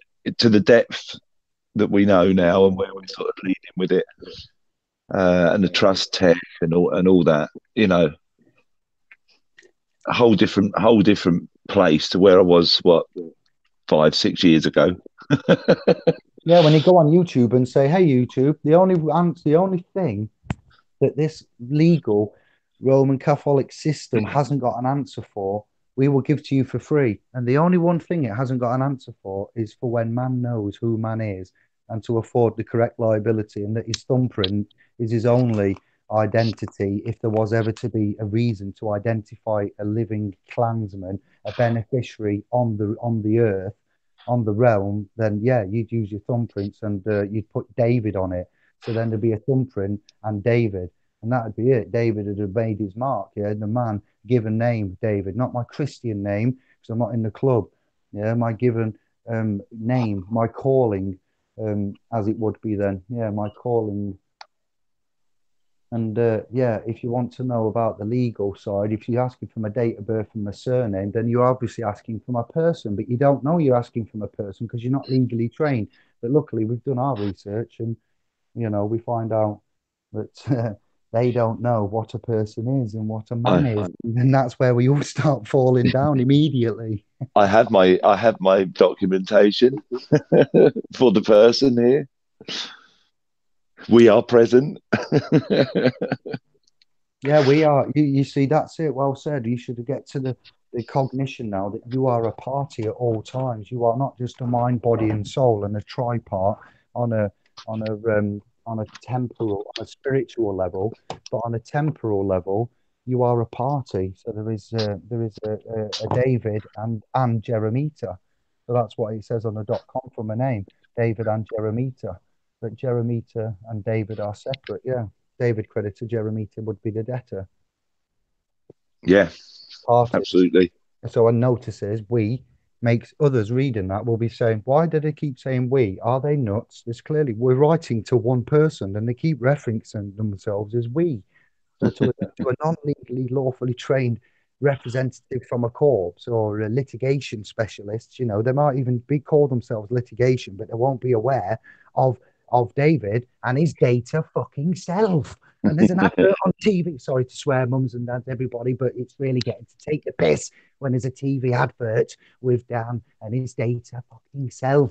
And then they're telling you now, if you don't know what Dave, Kevin, the others on YouTube are on about, well, here's Dan and his data self just to Yeah. really hit it fucking home. Oh my God, that's crazy, isn't it? Oh, Crazy advert. Like, hello, as Andy would say. Mad, mate. Right before your eyes. Hey, don't you think, Dave? yeah. When I first saw those billboards, using a legal name is fraud. The legal name fraud. And when I Yeah, made them sovereign solicitors back in 15, and I was using that icon that I found with their minions on the front. Legal name fraud. Using a legal name, it's fraud. And I found Steve McRae's site through looking at legal name fraud, and um, it's not the legal name is deception, and it isn't so much a fraud to use it. You should be using the legal name, but you shouldn't yeah, be thinking you are the legal name. So yeah, to use, so that billboard, right, it did say, right, and this better not be no Mandela shit coming back on man now, because I'm sure it says YouTube scribers, you can Google this image and duck go it, legal name fraud, and it said using to use a legal name is legal name fraud or words to that effect. yeah, But to use a legal name is correct. You should use one to discharge and charge and afford the public liabilities and so forth. But you should not think that you are it. Is you just they could have word. I'm now thinking about that billboard. I'm thinking, was that just a massive psyop? Because that was done with some pizzazz. It was done nationwide. It was done, for some time, and it stuck out. It was striking. It caused a lot of, talk, and then everything's died off again, and we can all go back to being mindless drones because nobody did out, and they did all them billboards, and nothing changed. So there's no point, doing anything. And I'm just thinking, what the messages were mixed, a bit like the conditional acceptance with the notice to principal, notice to agent, and then the public contract in the middle of it. So again, to use a legal name is correct. It's like insolvency, to go bankrupt is correct because we're all bankrupt and there is no cash money. It's cash and credit. So yeah, that's correct to do. Madness, isn't it? use it, mate. You got to use this. Use your instrumentation. That's what it's there for. To use it correctly. Know who you are, and that's the mate. That's what it's all about, really. Stamp. Paperwork, paperwork, paperwork. Why are stamps so excellent? Because stamps are backed by sterling silver, everybody. Lest we not forget the stamps of the United Kingdom, those with the head of the Queen, QE2, on them. Those are backed by sterling silver, don't you know? What do you think about that? There you go. Stamps. That's Stamp why Duty Act. stamps add value, then, isn't it? Yeah, it's not just that's not just why they add value, but No, they are as far as I know, they're backed by they've sterling. got something real behind them, is what I'm getting at. Yeah, value wise, because it says 2 pence, 10 pence, 36p, and all that, they've got a value to them if you think about it. You buy that bit of paper and it comes with a price. So there's a cost to it. So that's like a note in effect, but it's not a note. It's not a banker's draft. It's not a banker's order. It's not a promissory note, but it's a little tiny bit of paper that you pay money for that you can put on something else that will go in a hole that will travel away somewhere. So you think about it, it's quite intricate. The stamp value and the stamp what would we call it now? I just said it, the Stingy Stamp Act. Duty. Stamp duty. Yeah. Any comments? I'll have a look at the comments, and yeah, we're going to crack on and call it a night. We'll wrap up. I'll not stay on all night. It's gone past 11. So I haven't got any more. I don't know what's going on, if I haven't got an update or something here, but nothing's. 57 in the room. So yes, Yeah. thanks, peace and love for Thank you that. very much, everybody. Thumbs up if we've entertained you, if we've made you giggle, if we've cheered you up. Yeah, please give us a thumbs up, perhaps a share.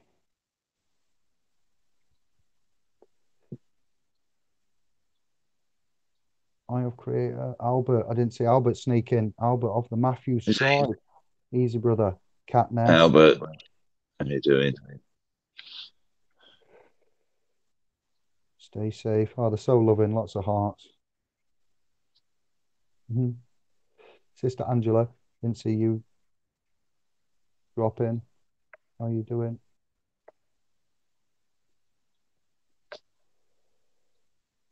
Albert, what's going on?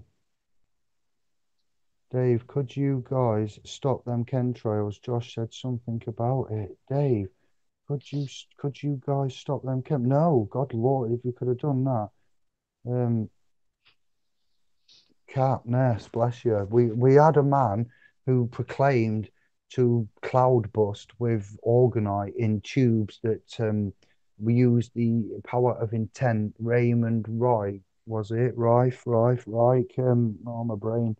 And yeah, you know, to my argument to that would be the Native American Indians under a clear blue sky of 40 degrees or whatever, a clear blue sky, I don't know, it was warm, we'll say, and they would do a rain dance, and sometimes it would rain. So I dropped my phone there, but it would rain sometimes. When it rained, now, was that because they got lucky, or was that because they used the power of intent and it rained? They didn't have any tubes, any pipes, anything like that. They just, did the dance. They had their belief, and sometimes it rained. So that's either luck, but we know what luck is. There is no such thing as it's coincidence, and a coincidence is the metaphysical background of the divinity of the matrix. So, yeah, what you laws of attraction, the laws, hermetic principles, 7 of them, and yeah, I think yeah, some things have got some validity to them, but then you learn about other things like, all right, then medicine could be argued away because we saw the placebo effect. So in that case, nobody ever needs any medicine because 50% of them think, well, 50% would never need any medicine, but how do you pick them 50% out? If you could go out into society and go, those 50 over there are susceptible to the placebo effect, but those 50 aren't. So they will need medicine, but those 50 you could just lie to, you know. Do as you will. Crazy, mate. Crazy world. I don't know. We'll have to look at what Josh said. Going back to Katniss, that's quite an ask. And chemtrails, there's nothing nobody can do there except launch legal claims for harm, crimes to man, harm, injury, loss. If you've got, Couldn't we do a huge action? yeah, if you've got, you can do a class action lawsuit, and if the one that lead claimant goes through, yeah. If you've got a solar farm and your solar farm is suffering, and your vegetables, crops, outdoor organics, acid rains, any fluctuations and stuff like that, you would launch a legal liable lawsuit. But you're gonna claim something, so you need proof of claim for this technology. And I have seen MIT type, which is Michigan something tech, is it not? Scholared law, not I mean graduate lecturers, not law this time. It's science, and they was arguing they have proof, irrefutable proof of geoengineering and such like. So it's not just don't search chemtrails. What I advise you to do is search the terminology, which is the scientific way, the geoengineering, and any I can't think of them because it's not my bag, but such things like geoengineering, cloud, and don't put like the typical media terms, which will get you the different information. We can find quite good, concise, articulate, documentation and reports and things allegedly done by like what I've found, and you're like, hang on a minute, now I'm reading different things here. So that's ultimately how we do it, proving it, and then laying claim. It's all on the commercial way as well. Farmers, sun farmers, things like that. Well said, mate. Very interesting, the whole subject. And well, it's just all the branches off a bit as well. That's where you really gets interesting for me. You can't help but end up down all these little roads with it, and it's just. And then you come back, as you say, to etymology stuff like that, and then it all starts coming back together. Really, really interesting. Say, always learning, always trying to move on. Get a bit stuck in a rut though with the DWP stuff, dealing with that a lot of the time. But that's sort of down to easy stuff now. A lot of that's cutting and pasting. There's so much of it. So, but it's I'd still like to try and make it all a bit individual. But yeah, it's still going on. As I say, it's hard to concentrate on too many other things at once. As you know, Dave, once you're doing stuff, it just takes up so much time. But it's all good. I've lost the ability to chill. No, I haven't lost the ability to chill out. I nearly did. I nearly got so wrapped up and forgot to take a bit of time out. And you become used to getting up and using your free time because it's for our own development as well. But it's also to help and running and ideas of grandeur and unbonding of man and getting this information out there and thinking, well, what's the alternative? And am I really happy with things? Am I really happy with the way the High Court judicial barrister sorted my claim out for me to get access to my property, which resulted in a crappy court writ, which was basically worthless in the grand scheme of things compared to the inherent power that I have from the Creator, from the Lord, and what I went through there and what I did and the amount of time it took, and it was just an absolute mockery to me, to the Creator, to my blood. And what we have now is a simplified version of interface for the legal realm and to separate us from the legal realm into the dry land law and back under the connectivity with God. Because once you start calling yourself the name that's on that certification, you have then identified with something else and you're following something else and you're worshipping something else and you're giving credence to the authority that is now bestowed in the form of the Roman Catholic monarchy, archon, deceptive, cursive, spelling, and you've gone that way. And it doesn't seem ultimately that you've gone and you've strayed from the path. But then you start chasing money and castles in the sky and promotions. Go like on. Nectar in Mordor. And you start giving up, you lose your friends and everything and your qualities, and you lose your childhood dreams and aspirations, and you become into the businessman or woman, and you want everything that's material. And as for these, what did I see an advert for the other day that infuriated me? I'm sure that the world shook when I stamped my foot. Somebody and somebody Fayers or Friars, baby mothers, Billy and somebody, is it Fayers, Friars, baby mums? It's a documentary about two famous rich mums that have had some children, and they're on TV showing everybody about it. I'm like, and this is important and informative, and it's taking up airtime. Is it really? What does it serve? Nothing. It serves Drivel, nothing. mate.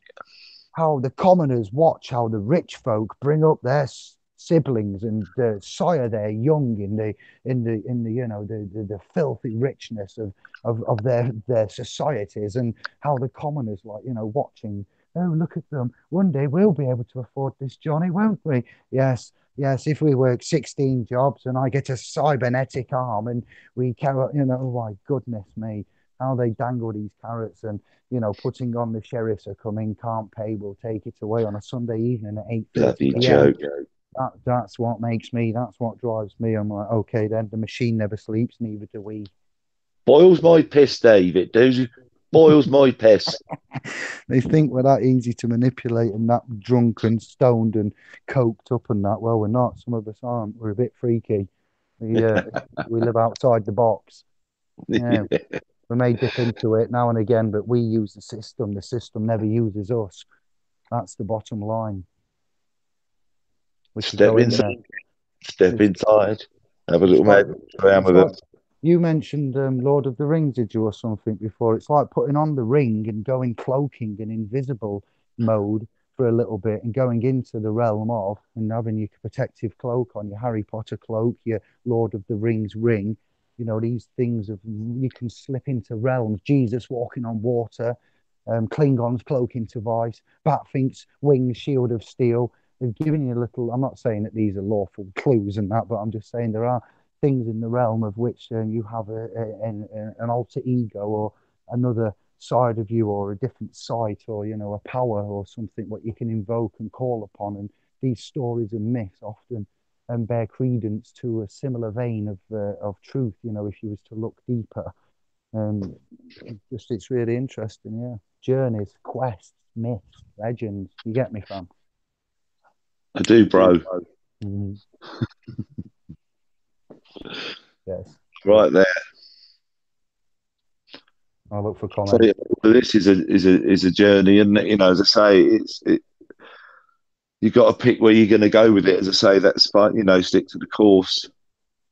But it's all learning every day. To be honest, I learn something new every day, or that I've got to get involved in something new, something I haven't looked at before. But it's constant process. But yeah, it's keeping it all in's the hard work. The remembering. Albert shared Eye of Creators. So if you scroll in the comments, you'll find Eye of Creators channel. I normally do that. Put it in the comments or something. But Albert's done it. So link there if you need a link to Eye of Creator. Nice one, brother. That's what I love about you. Like, we look after it.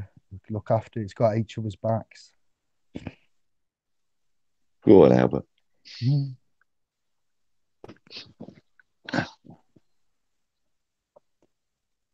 Yeah, I don't know what's going on here. I don't seem to have much update in the. When you go to the your phone, if you go to turn your phone so it's portrait, you'll see an X and some three lines. You press them three lines, you go from live chat to top chat. You Yeah, I'm in top chat. Yeah, if you get to live, you'll get Have a what's look.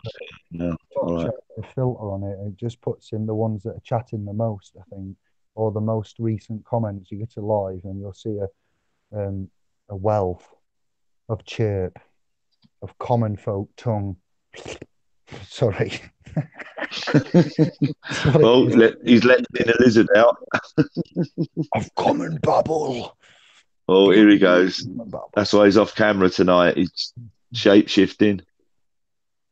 And yeah, we know, shedding his skin again. I can touch the Shadows in the house. Yeah, Jerry. Oh, it's all come back to life now. See, thank you very much. Thank you, David. No problem, brother.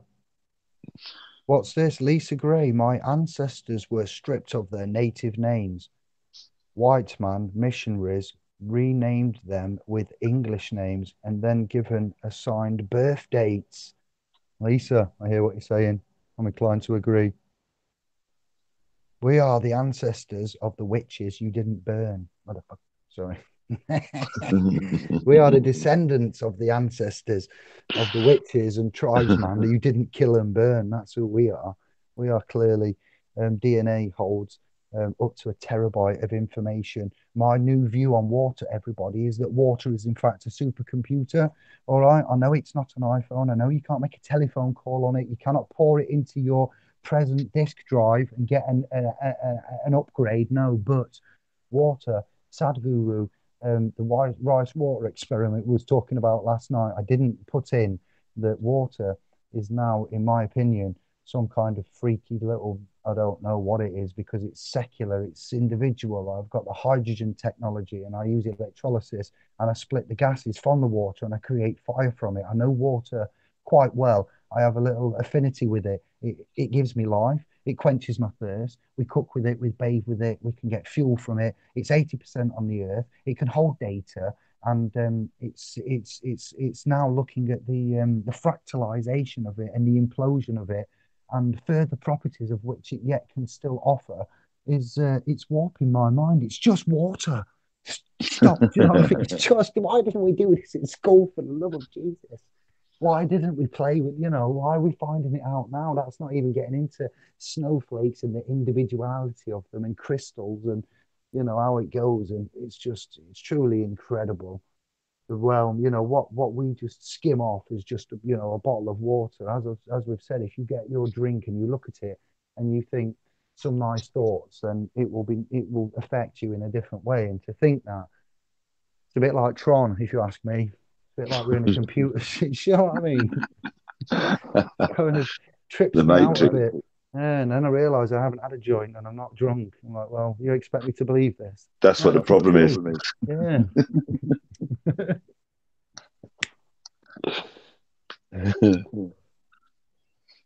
Magnificent. It is, the stories and the things that are coming out now, and Michael telling such things, what Santos is doing. I seen a Gaia video with wait for it, with old who was it now from America? Come on, Jordan Maxwell on a Gaia video. I'm like, what? Jordan Maxwell talking about the Hollywood. And wow, I love Jordan Maxwell. I really do. He's one of the greatest. He's been speaking for so many years, and he talks about so many different intellectual, deep, dark, truly unfathomable areas of society and commerce and religion and occultism and the intertwinedness of it all and the controllers. And I don't know how he's been allowed to carry on, because he really is a wealth of information, that man, and he's still kicking it now. He has changed and he has gone a little bit off topic, and we have noticed things about him of which I'm not going to cover now, but yeah, I know what others are going to say about him, but we have noticed that. But before, in the earlier days, when you get some of that video footage, that is pow. That really is pow right in the kisser. It is. Yeah, I've seen quite a bit of his stuff. Yeah, it's not so good. It's not so on it now. I'll give him that. And he's had a better day since heyday. A bit like Santos. That's why I'm revisiting some of Santos's. Not that he's not on it now. He's just gone a different pathway. He's one of my mentors, by proxy, such as passive learning, like these scribers do, and you have, and we do with, Tube and you fake book. But yeah, it's just going back to it and looking at stuff. And now Josh has turned up, and Andy's gone on this new direction, and America's opened up. It's just like I told you, this year's going to be massive. Here we go. Are you strapped in? I hope so. Clunk, click. Kev, I'm turning the night just on. Yeah, you've got your Remedy. We'll plug Remedy banter. We'll give it a kick because Craig helped us. You've helped us. We're all a family. That's gone off now. So the ones that are on the other realm, of which we don't use as much, Facebook, then you've got that little thing going off there, haven't you? So yeah, just having a bit of a laugh on there. It's a bit more with people, not so serious, but still, a bit of knowledge on there. As I say, it's all exactly the same processes that SPLs. That's where it all comes from. We give all the kudos to Dave and Andy and everybody else. That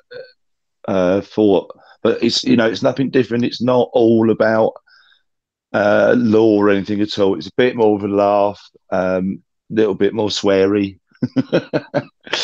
But yeah, we had a bit of a giggle last night. Just me and Craig and a few people in there. I don't know, we had about a dozen or so, which was all right, just for a bit of a gathering. So yes, thank you. Yeah, it was a bit. Yeah, to say have a look, remedy banter. But yeah, Craig set it all up, and but we've been talking about it for sort of while, just having a bit more of a crack. And yeah, maybe not quite, not less pleasant, just a little bit more.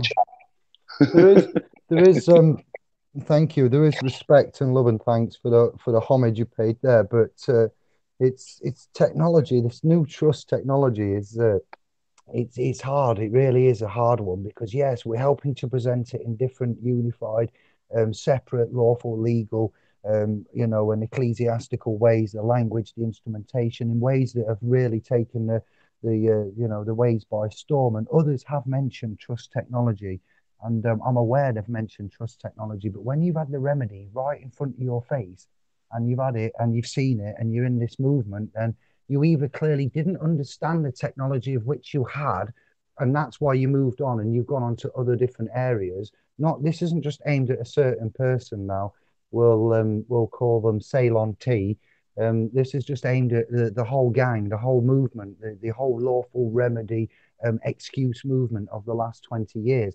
For those, right, my point is this once again, those that say, but we had trust in 1986 and we found a trust and we did this and well, great, fantastic. Why didn't it get promoted? Why wasn't there a website built about trusts, beneficiaries, constructed public statutory trust, unum sanctum, Catholic interlopation with the Christian monarchy and so forth going off, the subsequent, armadas and invasions and inquisitions, the fact that we had remedies, alleged remedies, to go into a court and interface with the justices of the peace by going, I'm not the surety. I demand to see your oath.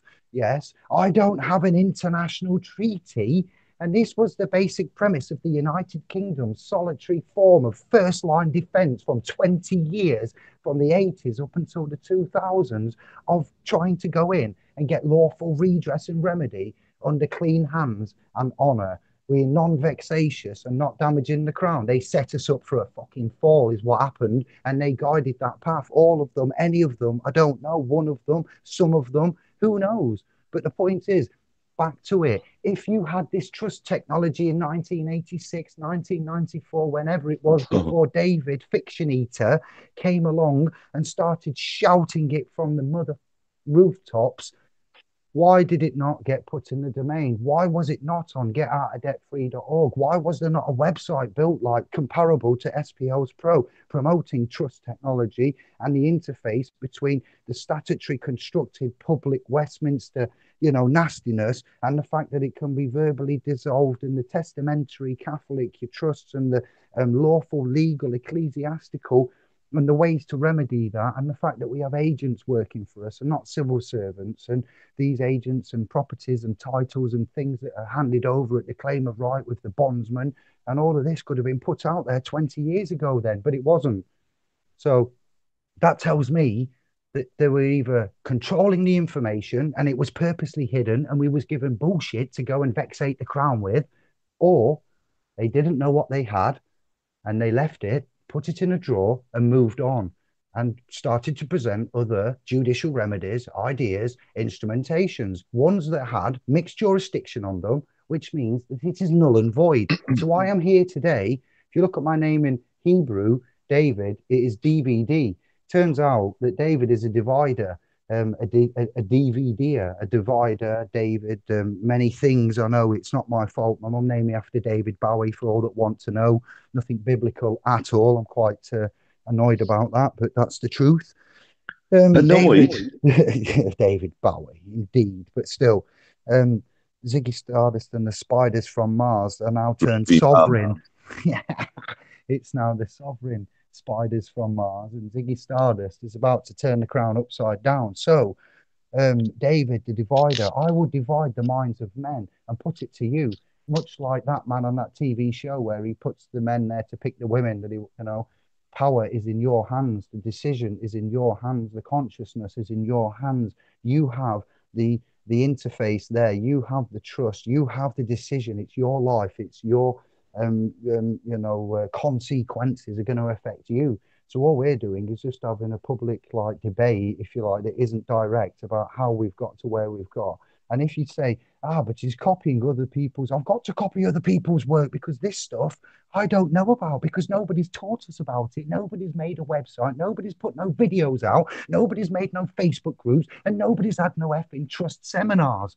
So now, suddenly, we've got this lot exploding everywhere. So what am I to think? Because it wasn't there 3 years ago, but suddenly it's everywhere. Well, hang on a minute. I couldn't find a shitting thing 3 years ago. And now we've helped promote it, push it out there, use techniques, provide instrumentation, hold seminars, do events. And suddenly we see trust going about everywhere. So what are we to think? Doesn't take a genius to work out. And the videos are all on my channel for anybody who's of an investigative nature to want to go and start doing YouTube comparable to help me out here to back up the substance over the form, because we've got nothing to hide, nothing to be embarrassed about. And yes, I've had to go and find other man's work, such as Richard Ansar, such as what's that, Joseph Chitty on trusts, and such as lots of publications, and looking at CPR, the Green Book, and copying other man's work to comprehend what the hell is going on in this crazy realm of alleged contracts and public law, civil public law, and defense and argumentation for fiscal, financial, local government infractions and taxes and PCNs and fines and forfeitures and fees, when we have the person right there. John Harris, who apparently got rid of his person and his birth certificate, and then he disappeared. So then I'm like, okay, then, well, clearly that's, as we've said, a conveyance, an instrumentation, a remedy, a way out, a useful thing to have. It is not us. It clearly says at the bottom, warning, this is not to be used as evidence of identity. Yeah. And it's got an electricity going through it, i.e. a currency when you hold it up to the light. So it's bonded and valuable. Okay, then. So we don't want to get rid of it. We know we're not it. So that then narrows it down to a bit more, So it's a shambolic state of affairs when we still don't know who we are, what language we're speaking, what a negotiable instrument is, why we can't use a promissory note or offset and discharge by transfer via endorsement in a public non-de facto magistrate court, county, district or other, because you're in the public and you're using a private remedy. So therefore, it's just not going to happen. You just see, he's correct what we've got, but the enforcement and the management of it need you to have the knowledge and the capability to back it up when they start saying, sorry, no. Computer says no. Computer says no, yeah. Oh, dear. Sorry, I went on a big rant then, sorry, but I just, really? Yeah, wrap it up. I think you just did. Sorry. No, not at all, mate. I'm only pulling your leg. You know what I'm like. I can't help it. No, it's all good, mate. No, as I say, the whole thing, the process, you start getting involved in it. There's a lot going on, but to say we've got a lot of tools we can use now. So in all sorts of situations. So we've really moved on in that respect. I think a lot of it will translate across the pond as well. Certainly, as I say, I'm not surprised, Andy, they'll appreciate that approach more so over there, I think, being a stronger Christian community, mostly, I would say, in my humble opinion. I agree. There's a message from Cleveland Max. I've got a question. Family think I'm crazy and obsessed because of looking into things he cannot understand because they stand under brainwashing of the ignorant. How can I ease them in? Wow. So how do you prove? Go to splspro.com. There's a little video there. You can watch it without being a member, just on the introduction. It's called The Straw Man. Look at The Straw Man. Go to any search engine and put if you're in America though, I'm going to say, look at the maxims of law, the maxims of equity, and look at equity, trust, common law, penal codes, words, definitions, legalese, Black's law, tell them what is real and what actually exists. And persons, you look at the Yeah. scriptures, if they've got a faith, well, sorry, not faith, that's what we have. We have faith now. We've dropped religion. But if they've got a relig on, or yeah, religion's a crazy word to re again, and to legion, religion. If they've got the religion, and if they look at the book, then you could use the Bible and take passages and scriptures from that. You can use articles and word search, and God is not a respecter of persons. That's a good one that we use. Yeah. Jesus kicking out the bankers, trespassing, the Lord's Prayer, forgive those that trespass against us, blah, all that. Yeah, trespass is a crime now against man. Ten Commandments, covenants, money, AI. There's loads that you can go on, Cleveland. There's surely something there. Kev, anything from you? I didn't think. Have you left much over? To prove you're not mad.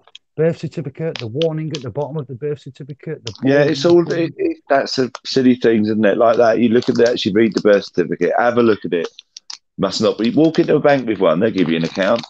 The Gloucester Channel, Romley, brother Romley over there in Australia, Romley, Stewart, the Gloucester Channel, those videos, ledger, person, name, Latin, the words, get a Latin Yeah. dictionary, start looking at Latin words and the correlation, the church names, the Vatican, the obelisk in the Vatican, Washington, London, not there for the fun of it, they didn't lay it there by accident, No, they've come a long way. I think you're right. Though I would say the easiest way would trying to get them to look at something like the straw man. Get your head around that concept.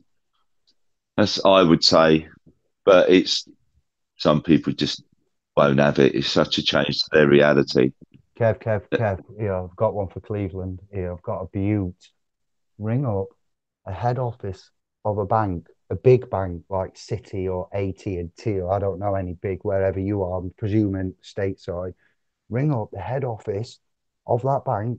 Ask to speak to the legal department. And when you get to the legal department, ask them about say you want to talk about transfer by endorsement and promissory note under the bills of exchange.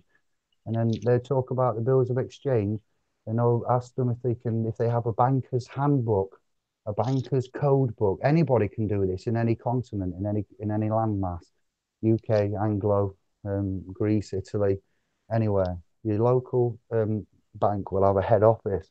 This has come from Sovereign Ben, by the way, who's rang up an English head office bank, the clearing bank side of it, not your high street branch, you get me? And he's gone Yeah, to the legal yeah. department and he's asked them if they know about promissory note, bills of exchange, transfer. And they've said, yeah, we deal with that. And he's like, so you know about ledgers and what happens here and set law credits or double entry, bookkeeping, depository, repository. And I know about it all. And he says, is there something like you've got? As he goes, yeah, you can request a book, a banking code handbook that we send out upon request.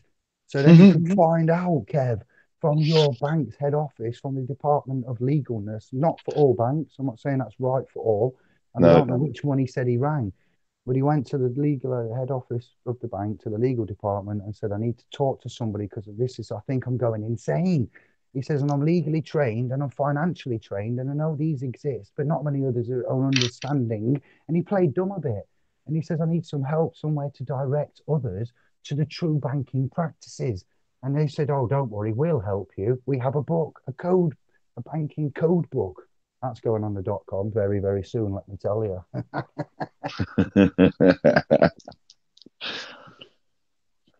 No, I like stuff like that.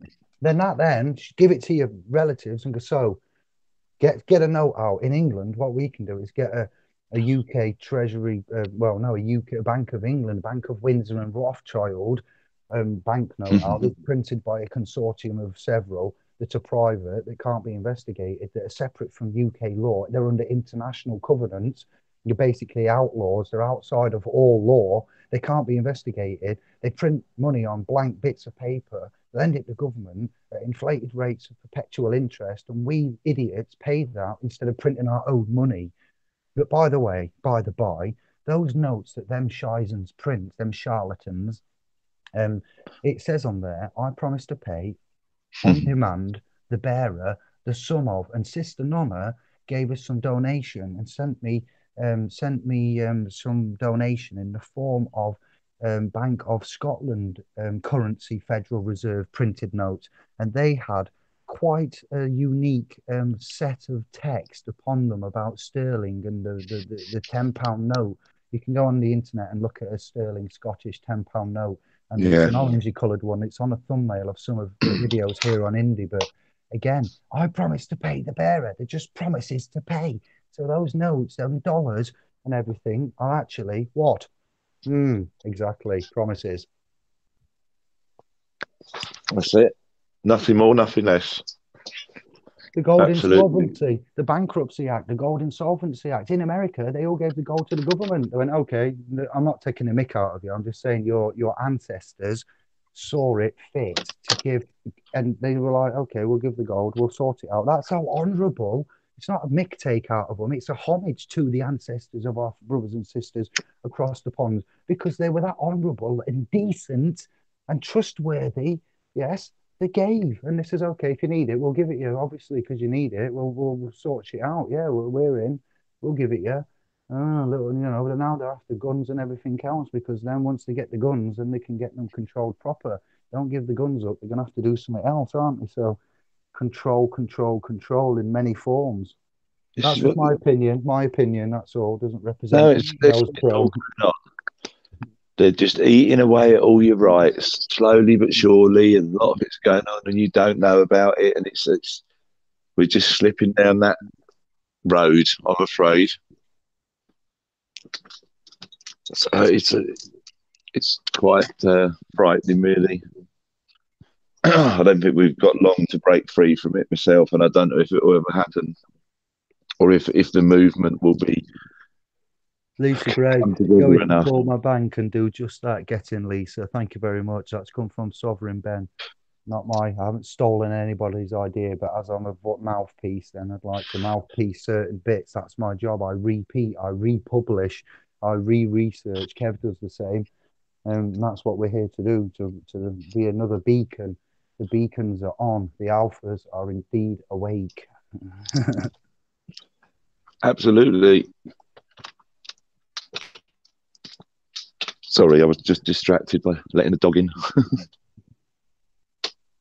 The watermark. There's a lot going off here then. Look at that. Wow. There's bots. I can't see the chat room at the moment. I'm outside. Cleveland, you can take the horse to water, but you cannot force it to drink. The question. Yeah, true. To say it's a hard thing to do. It's really a one-on-one thing, and if they're either going to grasp, well, not grasp it. Even some of them are just. I've come across so many people that are just like you can just see their head dissolving when you explain simplest stuff to them, and they just no. I think I'll just stay with what I know. That's the attitude.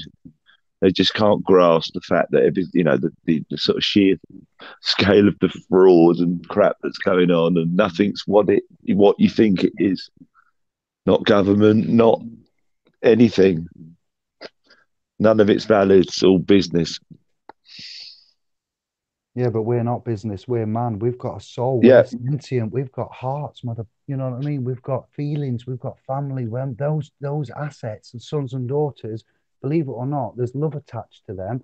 There's intrinsic, non-intrinsic value. The government have no part. The states have no part in the creation of that property and that love-making process. As a reward, nature gives the correct loving couple a present. The gift in the present is that moment there where the crowning of the mother, birthing in the legal, and they take away all the naturalized part, and they naturalize and make an alien out of man. They say, hey man, are you an illegal alien? Meaning the state trooper doesn't get all of the correct details from the darker skinned brother. They might likely think that they've snuck across some kind of border patrol line, haven't got the corresponding papers, please. Where are your papers? So now they're getting classified as an illegal alien, but it's man pon the fucking land. Man is pon the land, and the state trooper can't get his legal papers. please. So therefore, he's now going to classify you as as a illegal, illegal alien upon the land, mother. And it's like, oh, and you really think that we are the ones that are on drugs? You for sure? You for real? You shitting me? And so, because you don't have the Right. legal realm jurisdiction, then you get arrested and taken away and deported and detained and sanctioned and dealt with as an illegal alien and aborigine, not from when you are from, and you've got just as much right. But because you don't know how to operate in the Holy See, and you've got the Holy Spirit in you, and the Holy Spirit can reside in the Holy See, you get me, fam? And the cement is meant to be the sea. That little concrete road that your dumpster truck, 4x4, SUV, motorbike, whatever it is that's propelled mechanically on rubber wheels, yes, is on the cement. And that's meant to be the sea of the boat people's realm again. And you're like, oh, wow, you really think we're on drugs with your cement and it's meant to be the sea? Oh, can't you see, Captain Pugwash, semen stains? It's just like, Oh, no. we in the UK have had it so bad as well. We've had it taken out of us on TV with characters, words, Masturbates. verbiage, the what they did with Monty Python and the fact of, Romans and crucifixion, big nose, and all Oh, that. brilliant. We are Just the the best. knights. Yeah, and they belittled everything, though. They took the great word. What my point is they made a comedic value out of such powerful. This man here, the Lord, right? Lest we not forget, man. Wow, sorry, don't burn me for that one.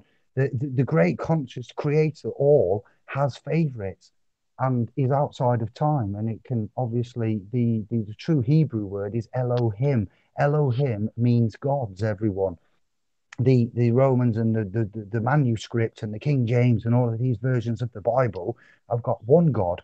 Okay, there's an alarm bell immediately. Elohim and Elohah. Don't quote me, but it's something like Elohah. Elohah means God. Elohim means gods. So there was gods, and one of the gods made like the Sumer tablets and the depictions of around there, Lebanon and so forth, Persia, Iraq mainly is the cradle of where the Sumans were before Jesus, before pyramids, and there's articulate, reasoning to say that the gods were around at them times, and there was more than one, and they had meals with man, and they're depicted as massive giants with pine cones, Anunnaki, Nephilim, Sumer, Nibiru, Planet X. Okay, now let's just fast forward again to back where I was. And they've made Monty Python, by the way, and oh yes, Monty Python and Jesus, and the Knights of St. Near, the big nosed Romans, and they've belittled like the Carry On films. There's no value of learning in that bullshit. It was sex and drinking and slapstick comedy and Pinewood Studios and all of the shite that they put on the Netflixes and these Game of Bones and sex boxes and or everything you can get. There's no value of the actual excellent factual substance over form that we have out there on our doorstep that you can find if you just go for a quick look, let alone finding the Bosnian pyramid, and doing what I did. That was my own quest. And it may just be me that thinks like that, but there's shit out there that tells you straight in the face you've been lied to. And that we can see a path, we can see a correction. And yeah, God and gods. I don't mean to rival anybody, but while we're here and we're in this realm, yeah, I've gone a bit further, and because of Tellinger and other such speakers, I'm around now saying, well, actually, they're right there in the older text before the Old Testament, New Testament. There's another testament, and you've got the Kabul. You've got this is why you can't be anti-Semitic, because you've got the Talmud and the Torah, and this ties back in with the pre-Christian Roman dynasties that existed thousands of years before this ruling crown that's here now ended up ruling, which makes me think some massive battles have gone off. These were giants, you can see these buildings that are pre-1600s seem to be built for giants. It seems that the oxygen levels or something was different back then a few hundred years ago, and there was a lot, bigger tales and David and Goliath, giantism, people that are born with bigger bones now, the skeletons that they find, they cover up. oh no, the Smithsonians won't agree with that. We'll put that in a special place. The Library of Alexandria is underneath the Vatican seal. They didn't burn it. I know that much. You know, I weren't around, but you can cook my meat and two veg on it. Yeah, I was skimming over some giant stuff actually yesterday. Funnily enough, skimming being the operative word. Yeah. But yeah, I mean, there's a lot more. There's a lot of really amazing archaeology going on in all sorts of places. That's throwing all sorts of spanners in works, isn't it? Really, I love it. I like all that sort of We've thing. been deceived. We've been massively deceived, massively. If you're going to Oh argue yeah, about it and that, then yeah, we've gone back farther and farther, thousands of years since you can't go back no more. But that's the worrying thing. There's evidences of massive things, out of place artifacts. That's a good thing on YouTube. yeah. You can find, oh man, you can do days on that stuff. Oh yeah. So much stuff that's out of place. And once you get onto it, you're like, what? What? What? What? I I'll can't just stop look at. watching it. I'll just look at another one. I'll just look at another one. Just one more. Yeah, it's brilliant. It really, really is brilliant. These men in black, like some kind of timeline controllers. If you step out, keep thinking one day I'm going to be making a video and it's just going to go, whoop, you say something that's like, no, actually, you can say many a thing, Dave, but that bit was you're the line at. It's it's an interesting realm, and it's a spiritual one. We found that out. It's a synchronicity one. It's a one that's got rewards and values, and if you use the right intent and you're with the right folk, flock, man, spirit, vibration, you can realize an awful amount. And if we can increase the consciousness of our scribers tenfold across continents and get them all up to this level, then I believe one day we'll wake up and others will have the same, like the 100th monkey principle. We're going for the 10,000th sovereign principle. And then you wake up and everyone will just be like, all the millions of white van men and so forth, the working class will be like, actually, we should be not in a constructed statutory trust, but in an express or simply a lawful one. This ecclesiastical bondage is coming to an end, my darling. Do you know what, John? I had the same dream. What? Preposterous. The awakening. Yeah. Maybe, like Santos says, I'll say it again. I said it this morning. There's a video where Santos is saying about Jesus, and I can't never not do it now. It's always going to be done. If it annoys anybody, then I'm just sorry. No, I think it's brilliant. And he does, so he gets really into it. He's got so much passion. You can tell the man actually cares. He believes it. He believes it. It's like he's telling the seminar, and he's like, and they think that he'll come down and do this, and everybody can have their opinion. I'm not saying that this is bang on. It could be bits of it are wrong, with that badly misled and confused and dazed in the weekdays, trying to get to the weekend and getting up in the morning with no energy, morning in the weekdays. And it's like we have confused babble, non-natural It's function. all death all around us, isn't it? Oh, yeah. Morning, weekend. Morning, weekend, yeah, weekend, morning, death, days. We point this out to you for not because we like it, because this is how our forefathers, unbeknown to them, have been led by a secret infiltration in all of many areas. And when it's that deep and it's happening, like this lawful renaissance, we don't know it's happening because we're in it, making it now. So it doesn't seem like it's happening. But as Brother Godsmack says, he says, when you went to Liverpool and what you did, you changed many a thing there and you changed many a mind and a heart. So he says, you might not have accomplished what you thought you was going to, but you made a change, and you don't realize sometimes each and every one of you, what you do and where you go and how you do it is changing it because you're in it now, the minute, it's the only thing that counts, not the past and the future. It's the present, the gifts in the right. present. The butterfly effect,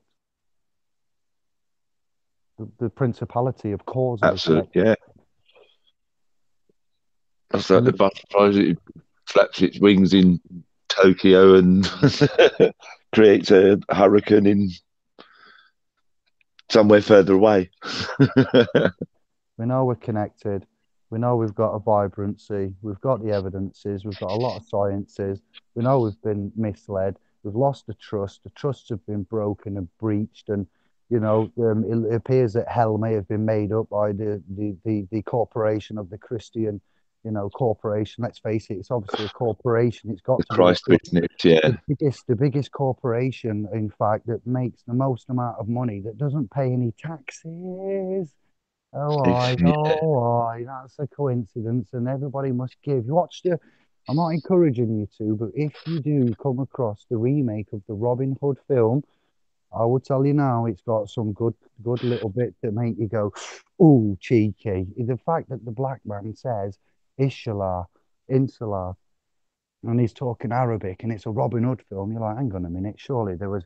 You see how he's in the film, and his character is put in there from, slavery and wars and stuff, and yeah, it is very interesting, the Catholic influence when he says the information may have come via confession, and the seal of confession is sacred. I'm like, whoa! He shows you how to talk to the king and that, the pontiffs and the cardinals and how they go about ordering and controlling, and you're like, wow, it's they really, they're giving you little bits, not enough, but they give you bits, nothing, you can believe nothing, and you've got to do your own diligence and research, but yeah, it is little bits in there that you Go think, and have a little delve into the Spanish Inquisition. If you want to get an idea of the Catholic game. that's what we're saying. Yeah, it's truly massive, but yeah, it was entertaining to say the least. Entertaining.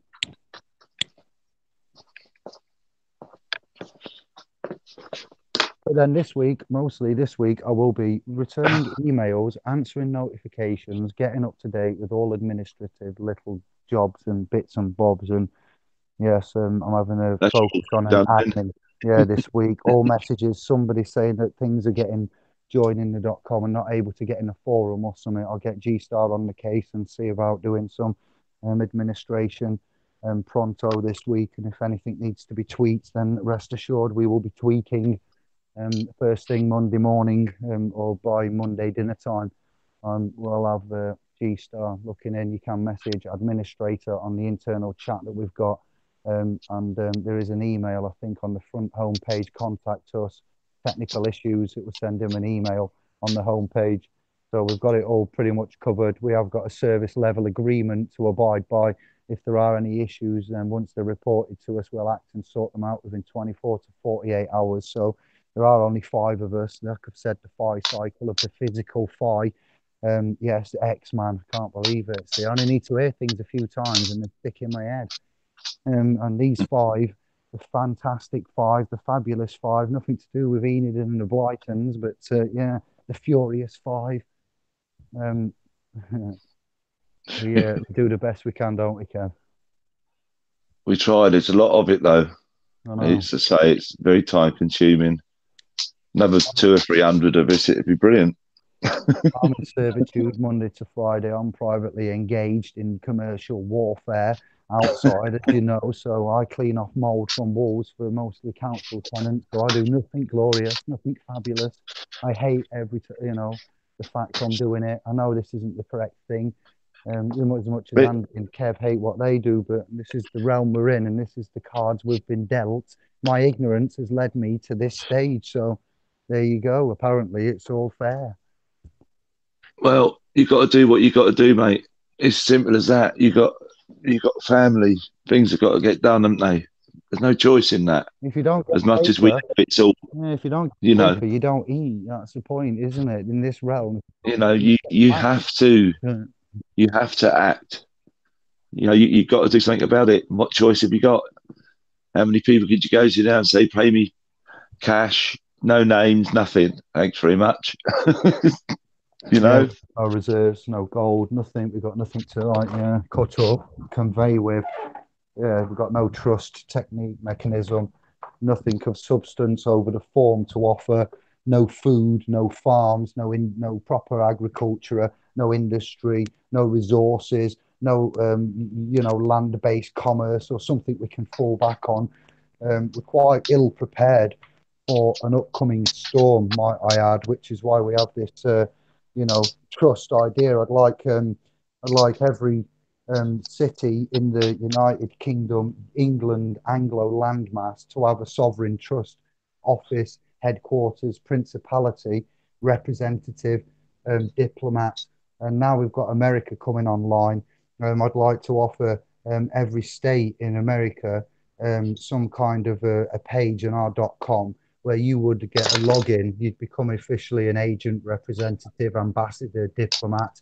We'd sort something out. We need to have a hangout now and see if we can encourage any of the American, across the pond fam to take up any residential positions on the steering wheel committee or an assembly of sovereign council. We'll get Wordsmith to check every single word that we might want to use. That's why we've got him. He's here as our walking thesaurus dictionary, word checker. Is a strong, much needed member of the family. We are a trust. In essence, it is a trust. It's a lawful one. It's kind of a covenant. So I've said we're not ecclesiastical because we're not governed by canons. Okay, canons are not something that's pleasant. How does that sound? Oh, the canon doesn't like that. The canon dictates that you must be executed. What do you mean? Fox, the canon. This is what they have on a boat. It fires weapons, doesn't it? Yes, it does. It's very powerful. It's the most powerful of all the laws. Now you must die. What? Okay, but surely the Lord forgives. The great Lord, he forgives, doesn't he? If I repent, he must forgive. No, the canon says you must die. Okay, then. I don't like the canons. We say no to them. It's not very nice, is it, to be fair? Something that comes out of that. Not with that description, I'm not surprised. From my understanding, so yes, we would like a trust. And when I say a trust, just the representation of, and that would come on the pages of the .com, and we would expand the .com pages and have the data privately housed, and we'd update members and the spread. Anybody that wants to know any other. You see over there, they can't say sovereign citizens. We don't employ sovereign citizens as terminology because we know it's an oxymoron. You can look that up and find out what that means, but it's a word that cancels itself out by its structure, by its positive negative encompassment. So oxymoron. Sovereign citizen. Sovereign is self-governing and subject to the governance of oneself, the tripart, yes, under the creator, divinity, soul, consciousness. And the citizen is and a sovereign would be private as well. A citizen is a publicly owned corporate that is the assumption and presumption of the penal codes and the codes of Westminster, or your federal, feudal federal environment being dictated upon you by those public assumptions and presumptions by default under the Roman Catholic doctrine, and the birth certificate and the national insurance and the date of birth. That's your citizen. So that's a public corporate entity that you wear as a persona to your, the man putting on the mask. So going out on the world stage and performing, unbeknown to you, you was performing. You didn't know that. You didn't charge any fees. You accepted full public liability, and they won, privately got paid, and publicly got paid. What?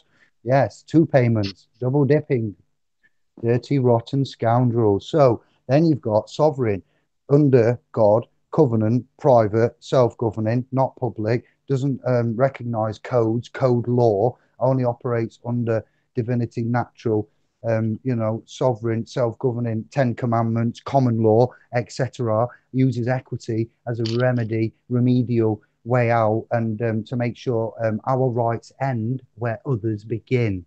So it's not a realm of anarchy, so to speak, when we say of anarchy.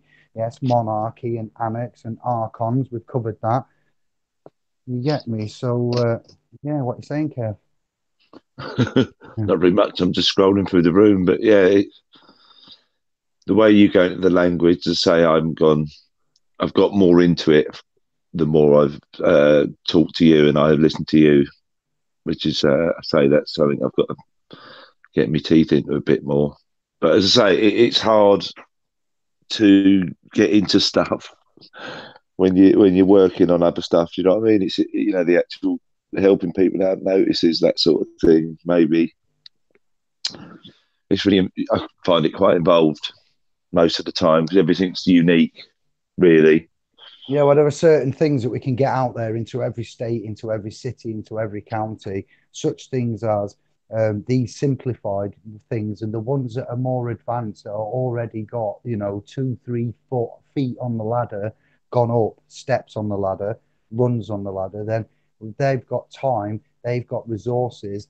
Then we can start to now like set up panels, committees, assemblies, and have this automated running from the .com and subsequent websites at this McConnell Enterprises field.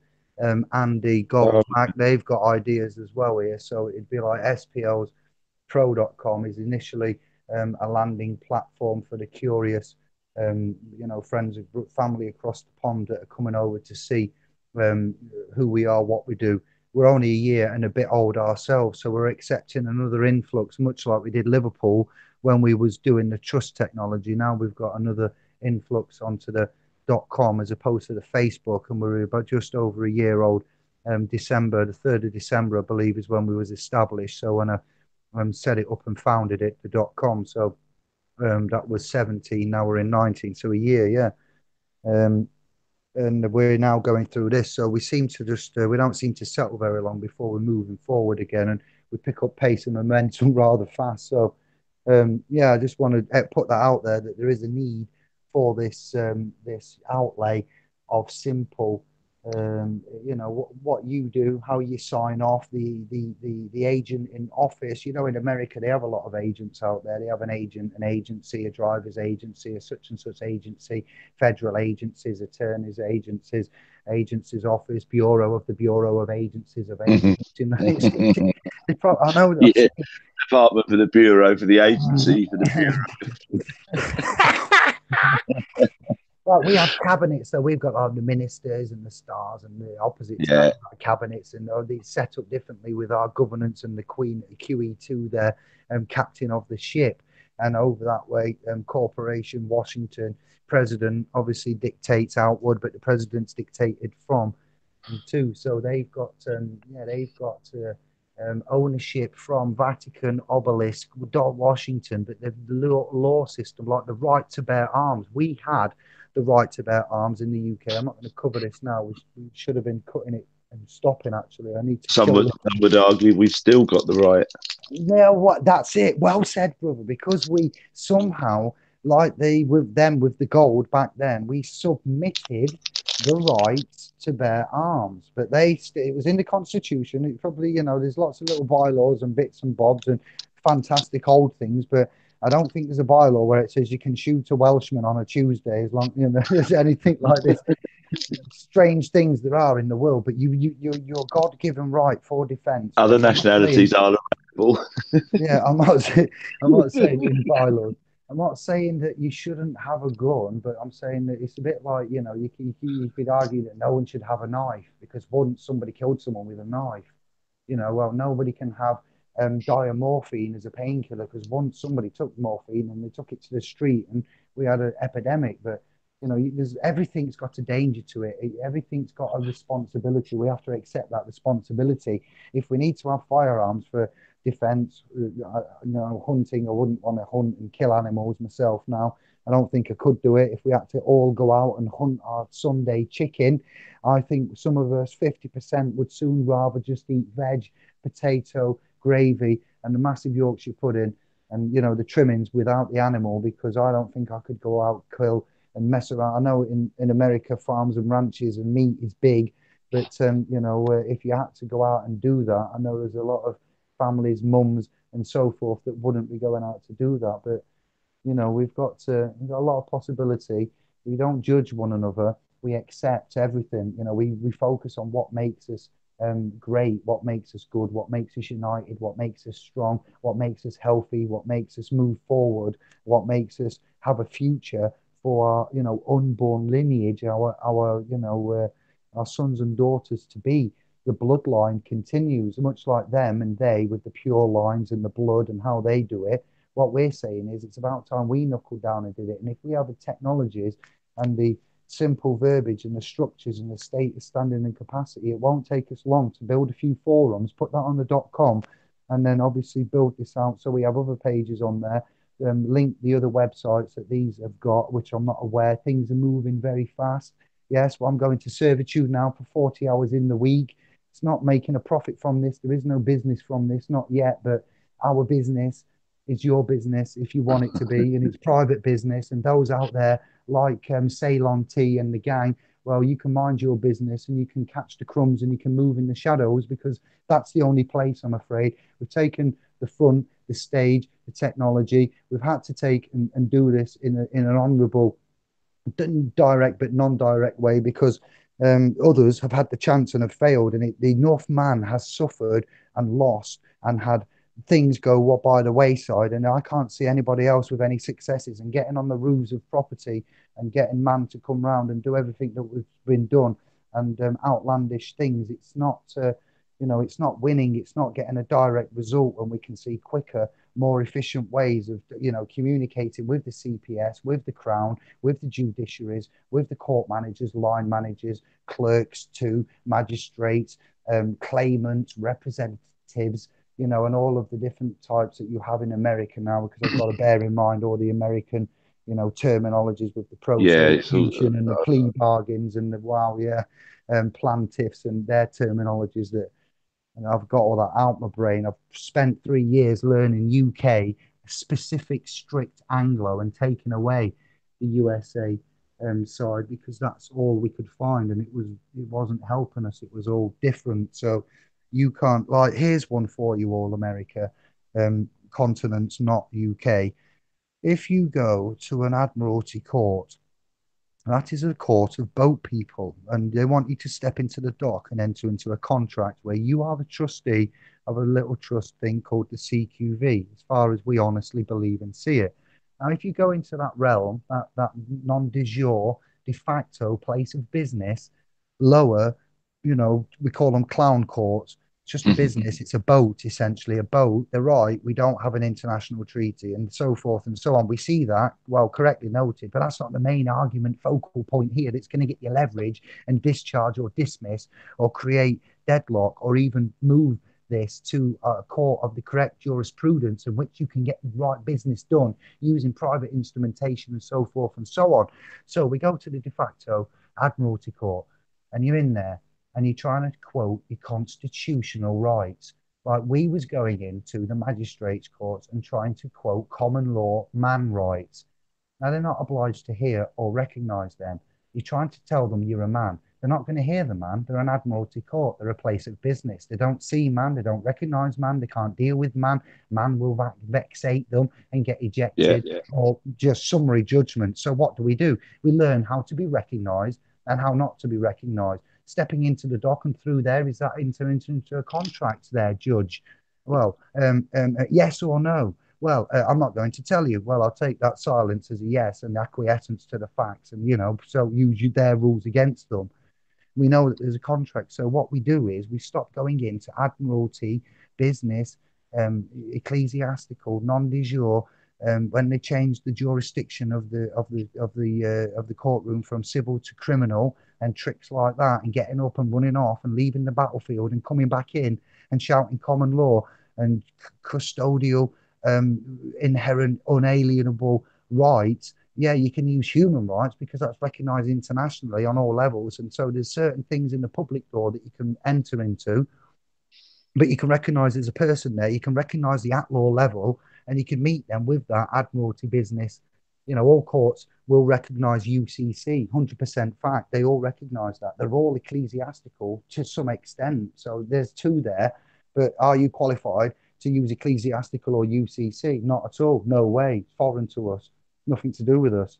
So you have to find another way into there as well. And that's what we will, over time, start to preach and put out there a little bit more, so you can understand that why the falling down and the summary judgments and the foreclosures and the repossessions, are happening, and why the technology is just and right, and you can get justice and correctness, redemption and equality done in a judicial realm, if you know.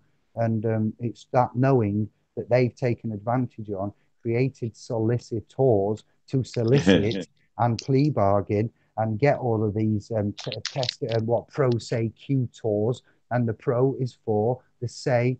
Yeah, you know what SE means now, of pro for of say cuticle cutor, that's skin, bull papil, papil is paper, bull, and papil, and the papil is allegedly not paper, actually it's something else what it's written on. So you've got you've got these and Probably pro se human. cutor is cut from the skin. Okay, that's what it means there. So pro se for the cut from the skin. And that's what they do. You have an attorney, and I am your attorney at law in a private capacity, Kevin.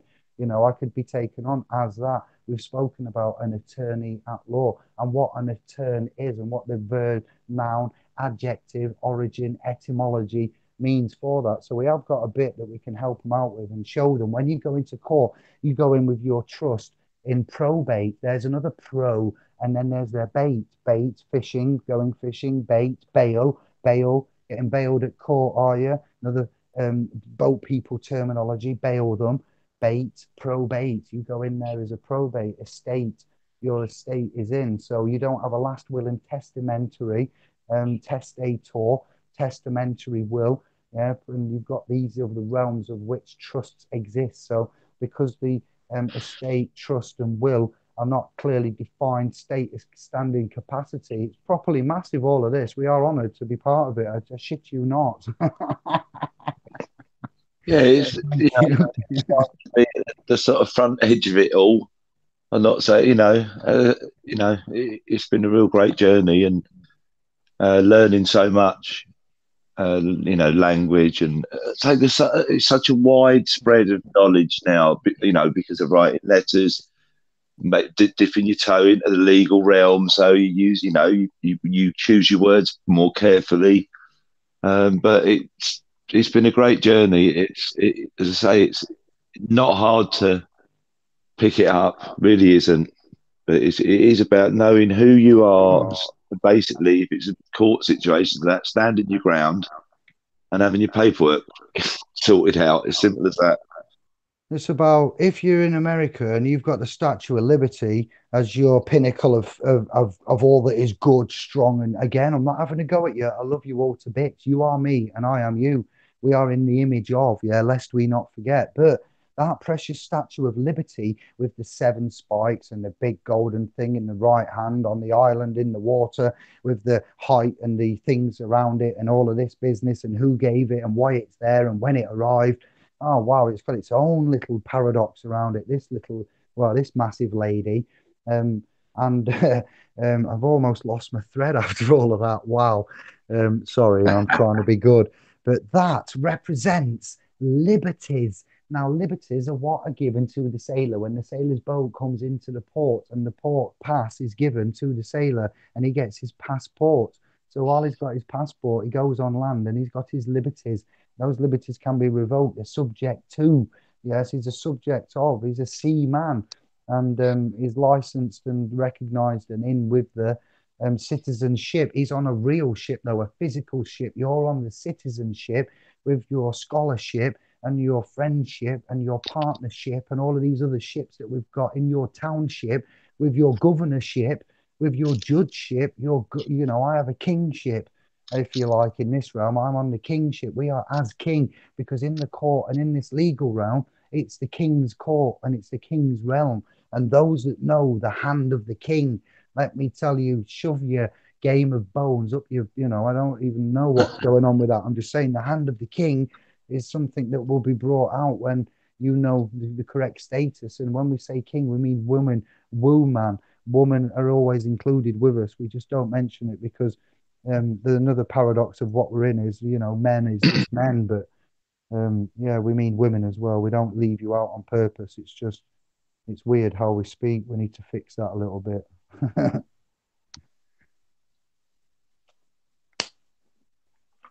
Sorry, mate. I'm just reading some of the comments. It's 12. We do need to wrap this up. I'm sorry. It's me dragging it on. Really? Thank you. Yeah. It's like Cleveland Max. Just a question needed, but he said, How do I help them recognise I am not the mask? So you're not in persona, you need to be in persona. Yeah, you do your certificate, your person is with you. You have identity. Look at the capitalization. It will say Here's my birth certificate. you That's got your my persona. That do you want to deal with? I, on the other hand, am in personam. We are in personam, if you like. We are here. So we've got Phil Langdon, and also I've got raconteurs to look at. Not distracting from you, but Menza, thank you. Life is moving fast and busy and crazy, so it will happen. Be patient, and I think I might resonate with him. Thank you very much. He still works 9 to 5. He's found enlightenment, so we'll find brother Phil of the Langdon clan estate establishment and set off more sparks. That's what we do. This is called a coincidence. So Menza, make it happen. And when I eventually get caught up with the hundreds of emails, I'm sorry, but there's only one of me, and I don't employ anybody to do it. You know, we do it ourselves. So I will get to it, and when it happens, it will happen. Raconteurs, that will happen. Somebody who's I forgot the name of already wants to go on there and have a chat. And yeah, there's a lot happening, Kev. We're doing it. We're exploding. Yeah, Lisa Gray's just made a comment. She says he probably said all there is to say. It's up to them to see. No amount of anxiety will change the outcome, which is, yeah, absolutely. Well said, Lisa. I agree. It's just, yeah, these life and liberty and the pursuit of happiness. I see that exactly. Yeah, but it's rights. You have rights. You have unalienable, alien Yeah. again, unalienable. I'll say it normally. Unalienable rights. Unalienable rights. So UNALIEN. That's unalien. ABLE. Unalienable. Unalienable. Alien. Sorry, but wow, it's just the words and the construction and the individual placement and the functionality of the letter and the vowel and the syllable. And yeah, I know I'm a bit weird now and I'm going on a tangent. Yeah. It's yeah, alien, illegal alien. I mentioned it earlier. He classed as an alien. That word unalienable has got the word lien in it, but it's also got alien in it as well when you attach the A to lien. And it's just, it's just incredible that one word can mean so much. Yeah, when you see it in the context, is it can be interchangeable on the levels of, but it does what it says on the tin, obviously. Well, that comes out the whole understanding, even to the when you get read your rights, what they're actually saying to you, so you can rebut that straight away. Understand meaning stand under, etc. So Yeah, but even in across there, they get shot and then they get the rights read at them, as a and whole, especially if you're a dark skinned brother and you actually might be in some kind of way. We do give thanks and blessings for the fact that our constabulary and officers, as much as we gripe about them, there are honourable ones out there. We recognise that and we give thanks for them and we support them. But we don't have this fiasco of what we've seen of late with the torrent of even less able darker skinned brothers and sisters in wheelchairs and things, and police videos from cells, and it's like, wow, actually it's like someone's gave an order, just as if there's anybody out there brown skinned, it looks slightly shady, just attack them please, and they did. They actually did. let me tell you though, and I know this for a fact, that most of the police over here do not want to be armed. That's a fact. Yeah, I've heard They this. don't want any of it. But I can tell you it is a fact.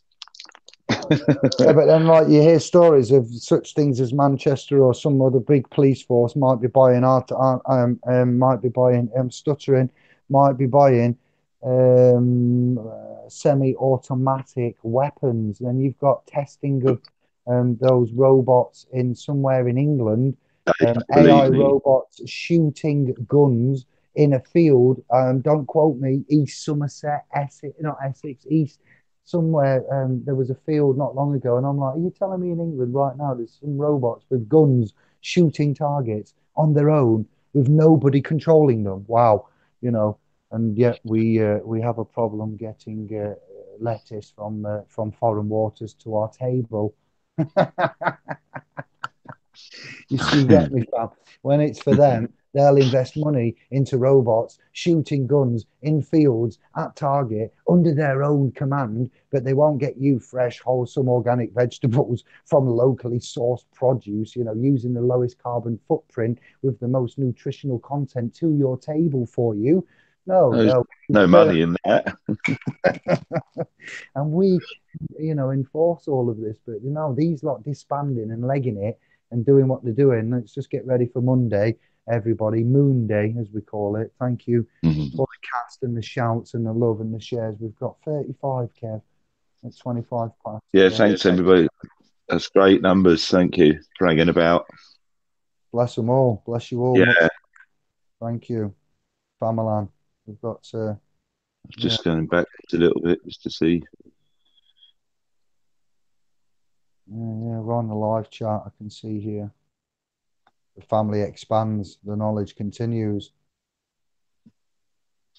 We owe it to the fallen ones, all those that are no longer with us, that have fought in battles, in wars, for everything. The fact that there was a Second World War against the dictatorship and all that was said and done, lest we not forget. And now we're here with another dictatorship with an invisible cloaking force that's coming right into your front room. It's going into your skyrockets. That's Cockney rhyming slang for pockets, everybody. Yeah, so before your very mince pies eyes, yeah, you can't see them. It's like a man walking in your room, an invisible man, every week on payday, and going to your family safe and taking out several £100, closing that family safe and walking straight past you out your front door every payday, every week, every month, and nothing can be done about it. And we've somehow consented to this. And that man coming in, taking that money, must have his money. And if he doesn't have his money, then there's a special little square hole in a big little special hotel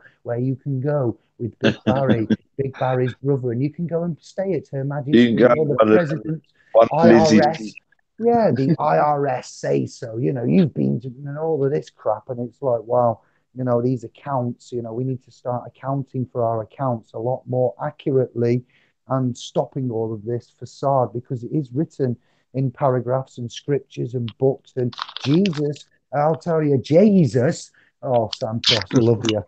Jesus, the only time that man, allegedly, that fictional character, Fiction Eater, here's another one from the Fiction Eater that he's copied, yes, but I'm losing my threads.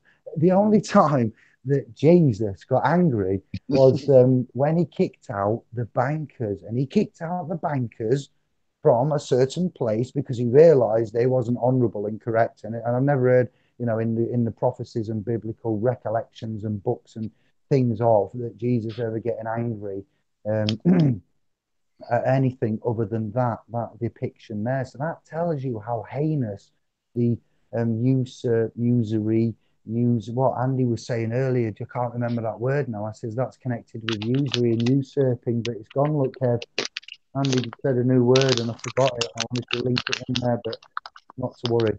All is good. Juris something, wasn't it? And that was it? No. Too many. I can't remember now. I'm too tired. Yeah, I've got written down. There's stuff written down all over the place tonight. Probably find it. I'll be back in my hands in a minute.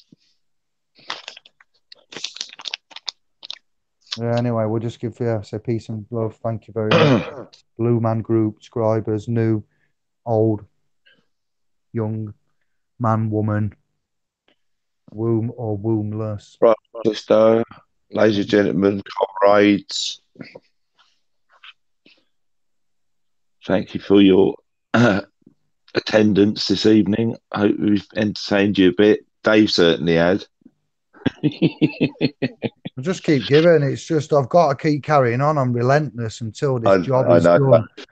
It's got to be done. You can throw in mud and we can argue and we can fall out and we can show egos and have cockfights and compare .coms and websites and but the bottom line is there's a job to be done, and if we can't do it together and there's all these claims being made, and we are the masters of claims and defamation of character, slander, liable, and we're very careful with how we speak and act, and if we accept full public liability. So when we do make claim, I'd like to think that we are somewhat in the right realm of being able to make an articulate, concise, lawful, intelligent claim. So we have done the claims, and I don't want to fight. I don't want to make public argumentation, but I will divide the minds of Tube to some extent, where they need to rapidly, in the moment, in this crisis of identity, money, language, law, crime, civil,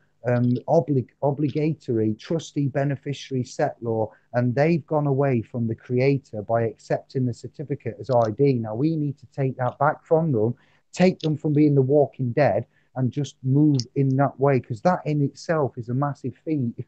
I'll be happy with that. For man to recognize that's an instrument and you're not it, because that will solve 50% to 75% of this nation's land masses, financial, fiscal, Bank of Westminster City Corporation, Lord Mayor, and the Bank gang. Yeah, that will cog them up to shit. Never mind lighting fires and burning stuff. Just getting this little few bits out there will shut this down a massive amount. That's the whole idea. Just grind it to a halt. We're like the lawful Robin Hoods. We will take from the rich and we will give it back to the poor. We will give you those estates if we can get you access to those estates, and you can A for V transfer by endorsement and offset the charges by the discharging capability of the private equitable remedy given to you as a substitution, so you could get out, but hidden to us because the intervention of the alleged, Moorish darker skinned brothers was anticipated, and so they quickly hoodwinked everybody in order to save a few, which means that we're all in it together, like they said it at election time. All right, we're in it together, fam. Are you with us? Aren't thou ready? And we're all heading to Rome. The Club of Rome and Babylon has finished. The Club of Rome and Babylon has finished. Francis d'Assisi, his papal sees. I'm not sure about the Holy See. I'll leave that one alone because of its name and nature. May come in useful and may need to be left and respected. But these currencies and everything else, and the seas of, they need to be addressed, and someone needs to pull that plug. Somebody drain that basin. Another swamp. Oh, well, I didn't mind Swampy. He was all right. I grew up on Citizen Smith and Swampy. That's all right. He'll get Swampy. He'll come back. I knew you were kicking around, Swampy. Hey, up, how they're doing? Look what we've done. Defeated Rome. Now Swampy's back to 55. Since you've been away, we've brought the empire down. I remember you used to always be on TVAM in the morning, just on the news, like in a tree or something. Swampy. Yeah, just sitting in a tree or whatever. So you can't have him now because they're all on the bloody phone looking down, trying to catch a Pokemon, not get run over whilst crossing the phone, texting one of your three birds, working out where you're going to get the chain from, listening to the most Illuminati fluid gender artist that spewed out and put out into the music realm to get your kids indoctrinated into the latest. Yes, I see it all. You're not having it. Don't you get me started on the gender fluid nonsense. They're actually going for the youth, them, and saying, all right, then, don't be messing around at school like that. You're going to mess around at school like that. Why don't you go in the same sex? Come on, then. You're 14, you're curious. I know. It's up to us, though. We're the governances. If we keep in touch and don't chuck the asset upstairs on their own and isolate them and leave them unsupervised, if we involve ourselves continuously with the family environment, then you'll always know and see. And there'll only be a short amount of time where your assets, son and daughter, is away from you, where they could look at unfiltered technology. So then you need to look at parameters. We'll give you training courses on all of this, how to filter the family internet, how to monitor, not spy on them, give them freedom, but tell the router, the ISP, the internet telephone box, all of these things so you can secure it up. If they've got a data contract on their handset and you get in touch with a telephone company and you say this is a miners contract. I don't know about all the international laws that way, but you'd be responsible over here as a parent paying a contract on a phone to put these barriers and things on when you ring up and get the contract on behalf of your son and daughter who you're legally responsible for until the age of 18. So that means that, we would do that and put them in place. You would do that on the home internet, but then they go out and they get detached and they go off with their friends. So then there's more dangers, but you can't get them all. What you can do is restrict them and monitor them as much as possible. And these things should be standard practice for everybody, as much as possible. Yeah, mate. Sorry. Neglect, you see. And then we've got families that have got two jobs and they're working, and the children, the assets are looking after children, and they're left on their own devices. And so they're now unsupervised. You've got a family trust, private law trust set up where mum's coming back in 2 hours. She's told oldest to get the kids from school, make sure that they're home, start cooking the tea. But the other two are in the front room while the oldest is cooking the tea on their handsets, unsupervised, at the ages of 6 and 9.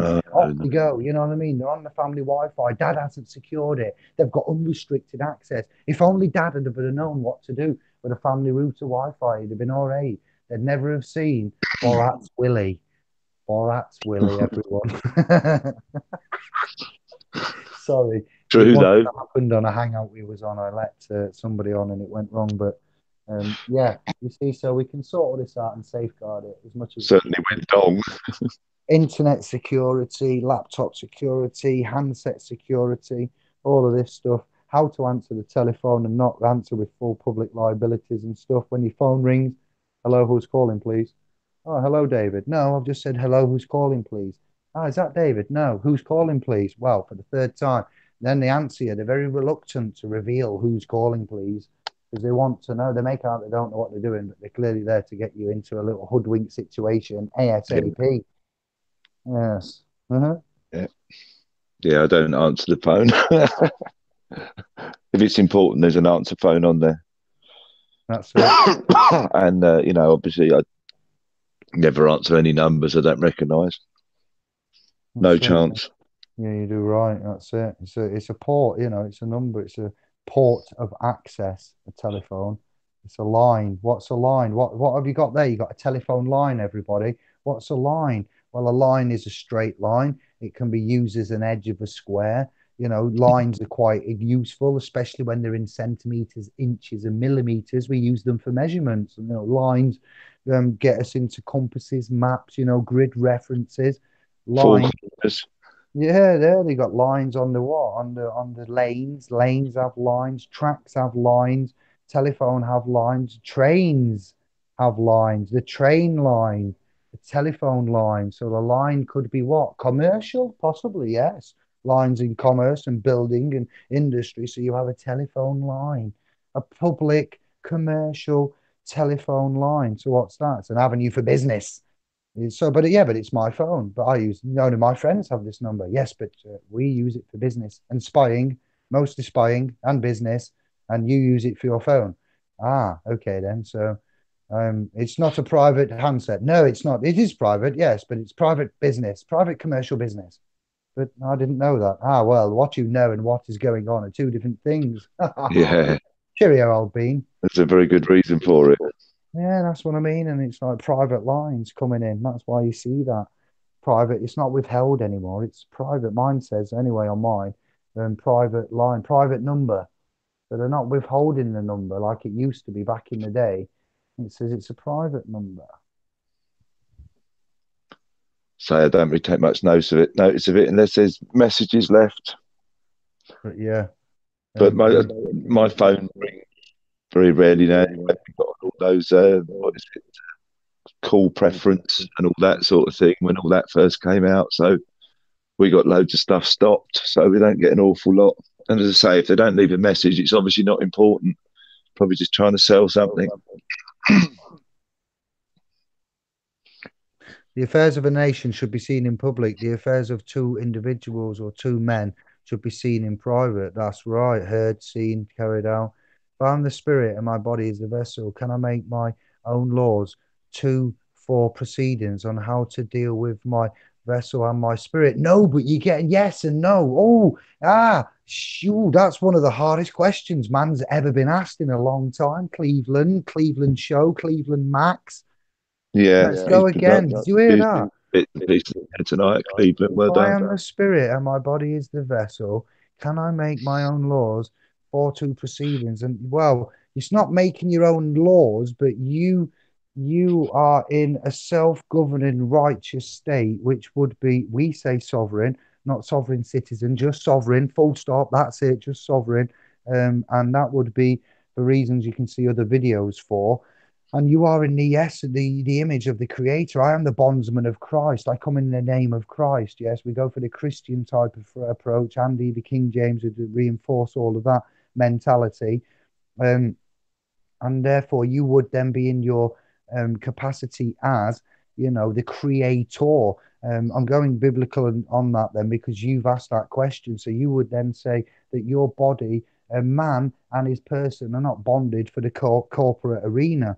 And I am here today, not as the defendant, as the administrator and layman. I am here today to settle the controversy in law raised upon the public commercial name. I am the principal on the debt, the surety, the sole shareholder, the administrator, the layman, and you would make your own laws. So what you do effectively is hold up the assumption and presumption of the civil judicial system under you being a trustee, and you've just given testamentary evidence and verbally, vocally dissolved the present constructed statutory defunct bummery, sadistic, nasty CQV trust there, and you've gone from trustee to the set law, put the judge as the trustee, and put your certificate, Mr. All caps, as the person, as the beneficiary in the court. Now, where is Mr. Where is Mr. Cleveland? We demand Mr. Cleveland enter the dock. Well, you've got Mr. Cleveland with you. You've got the debtor's certificate there, and you can reference that for and on the record, the commercial body of Mr. Cleveland can be entered into the court to be dealt with regarding these matters. Now, this will one stop a summary judgment because you're representing correctly as the layman, administrator, set law, different positions in this realm. You're putting the person whom they're looking for, which isn't you, and you're not claiming the name. How can you be a name? I'm not a name. I can't be a name. I'm David. I use that calling. That's my call of nature. Calling, someone's calling me on the telephone. I'm not a telephone. They ask for David. That's the name that I commonly am known to go by. I use that name. I am not. You see how we do it now. If I give you my name, Judge, will you accept it? Aha, there you go. Now you're now fully liable for Mr. David Jeremita. How do you feel? That was easy. I thought you was a member of the bar. You guys are meant to be tricky. Aha. See you in the morning. Adjournment. Whatever. Yeah. You see, so you are creating your own court within a court. You are stopping and rebutting and putting out, and you may have paperwork that precedes you in these instances, in which you can say, I refer you, yes, to my statement, claim, court bundle, what you filed, everything like that. So I like that. I really need to get bed though. It's been excellent, Kev, and thank you very much. England is already in a trust. England is already in a trust from came on 8:30. Yes, we're in a trust. The United Kingdom is a trust. You'll find it's not a landmass. It's just a trust corporation. So England, it's a business. It's registered. So it is. Can't live in it. Cleveland's loving it. Thank you, brother. Share if you care. Get it out there. Get our Sheffield Yorkshire mixed up twang into states like proper Yorkshiremen in states. That'd be excellent. I don't know why I over accentuated that. I speak how I speak, and that is it was very good. I was impressed. Proper Boatelli. There is a Sheffield in America. I've seen it. There is many Washingtons. There's a Washington in England in Tyne where Gateshead. Where is it? Somewhere Washington. Yes, it is up near Tyne and Ware, Newcastle. Yeah, Washington. There's Sheffields and Manchester's, and just it's like when you travel about, you're like, hey up, our kid. I'm in Sheffield, USA. Come on, having a rave. It's been fun. Thank you, Kev. Thank you. Yeah, sorry, I can't see Subscribers. the chat room or anything at the moment. I'm outside, so the other units in the air. We're gonna get in touch. We'll catch up this week. I will read all 310 and get rid of everything. My junk. We've got contact at splspro.com. Got David at splspro.com. Then I've got some others. UK Freedom. I'm not going to read them all out because you'll probably pick them up an email. But other than them two, there's another five. Personal. Ones that are used for commerce, ones that are used for media marketing, two or three with the .com. They all need to be looked at. I have too many accounts, too many jobs. I've created too much of a lot of work. So I've been careful how I afford liability, and I'm careful how we manage the what did I call it earlier? The service level agreement, SLA, for the .com and the management there. We are on it. We are conscious. We are honourable. I'm not contracted to any of you. I'm not obligated to any of you. I'm very careful about that. I need my time and freedom, but I don't want to be accused of anything, which is why we have these videos and interactions and hangouts and touches of bases multiple times for many hours. Just so we can see there are issues on the .com. I'm aware of that. Don't panic. We will make it better, and we will have hugs and fist bumps. And yeah, we are just five men here on this SS Sovereign. You know, it is a bit stormy to say the least, isn't it, Kev? It's a bit Titanic-y at the moment. It's just everything, everywhere, so much. It's choppy, but we have direction and structure. We have control. We have love. We have dedication. We have honourability. We're kicking ass for the Lord. We've got good testimonials, an excellent setup, and things are happening not by chance but by purpose. And yes, I can see us all moving forward very fast, very soon. So we'll give you the information and data as and when it comes. And I'm going to say ciao for now, Kev. Yeah, thanks very much, everybody. Everybody that's in the room. It's been a great night. Really enjoyed it. And we'll see you soon. Big love to all. Yeah, it'd be bedtime. We've got to go. The slaves, this workmanship calling tomorrow. As much as I hate this workmanship. I'm going, Dave. All right, brother. See you, everybody. Good night. Thank you very much. Peace and love. And it's gone, look, just like that. Thank you, room of rooms. Give us a thumbs up. Give it a share. 27. Much love. So, citizenship is calling. Help us. Pray for us, won't you? We need it. Much love. Much respect. Thank you very much. Ciao, bello.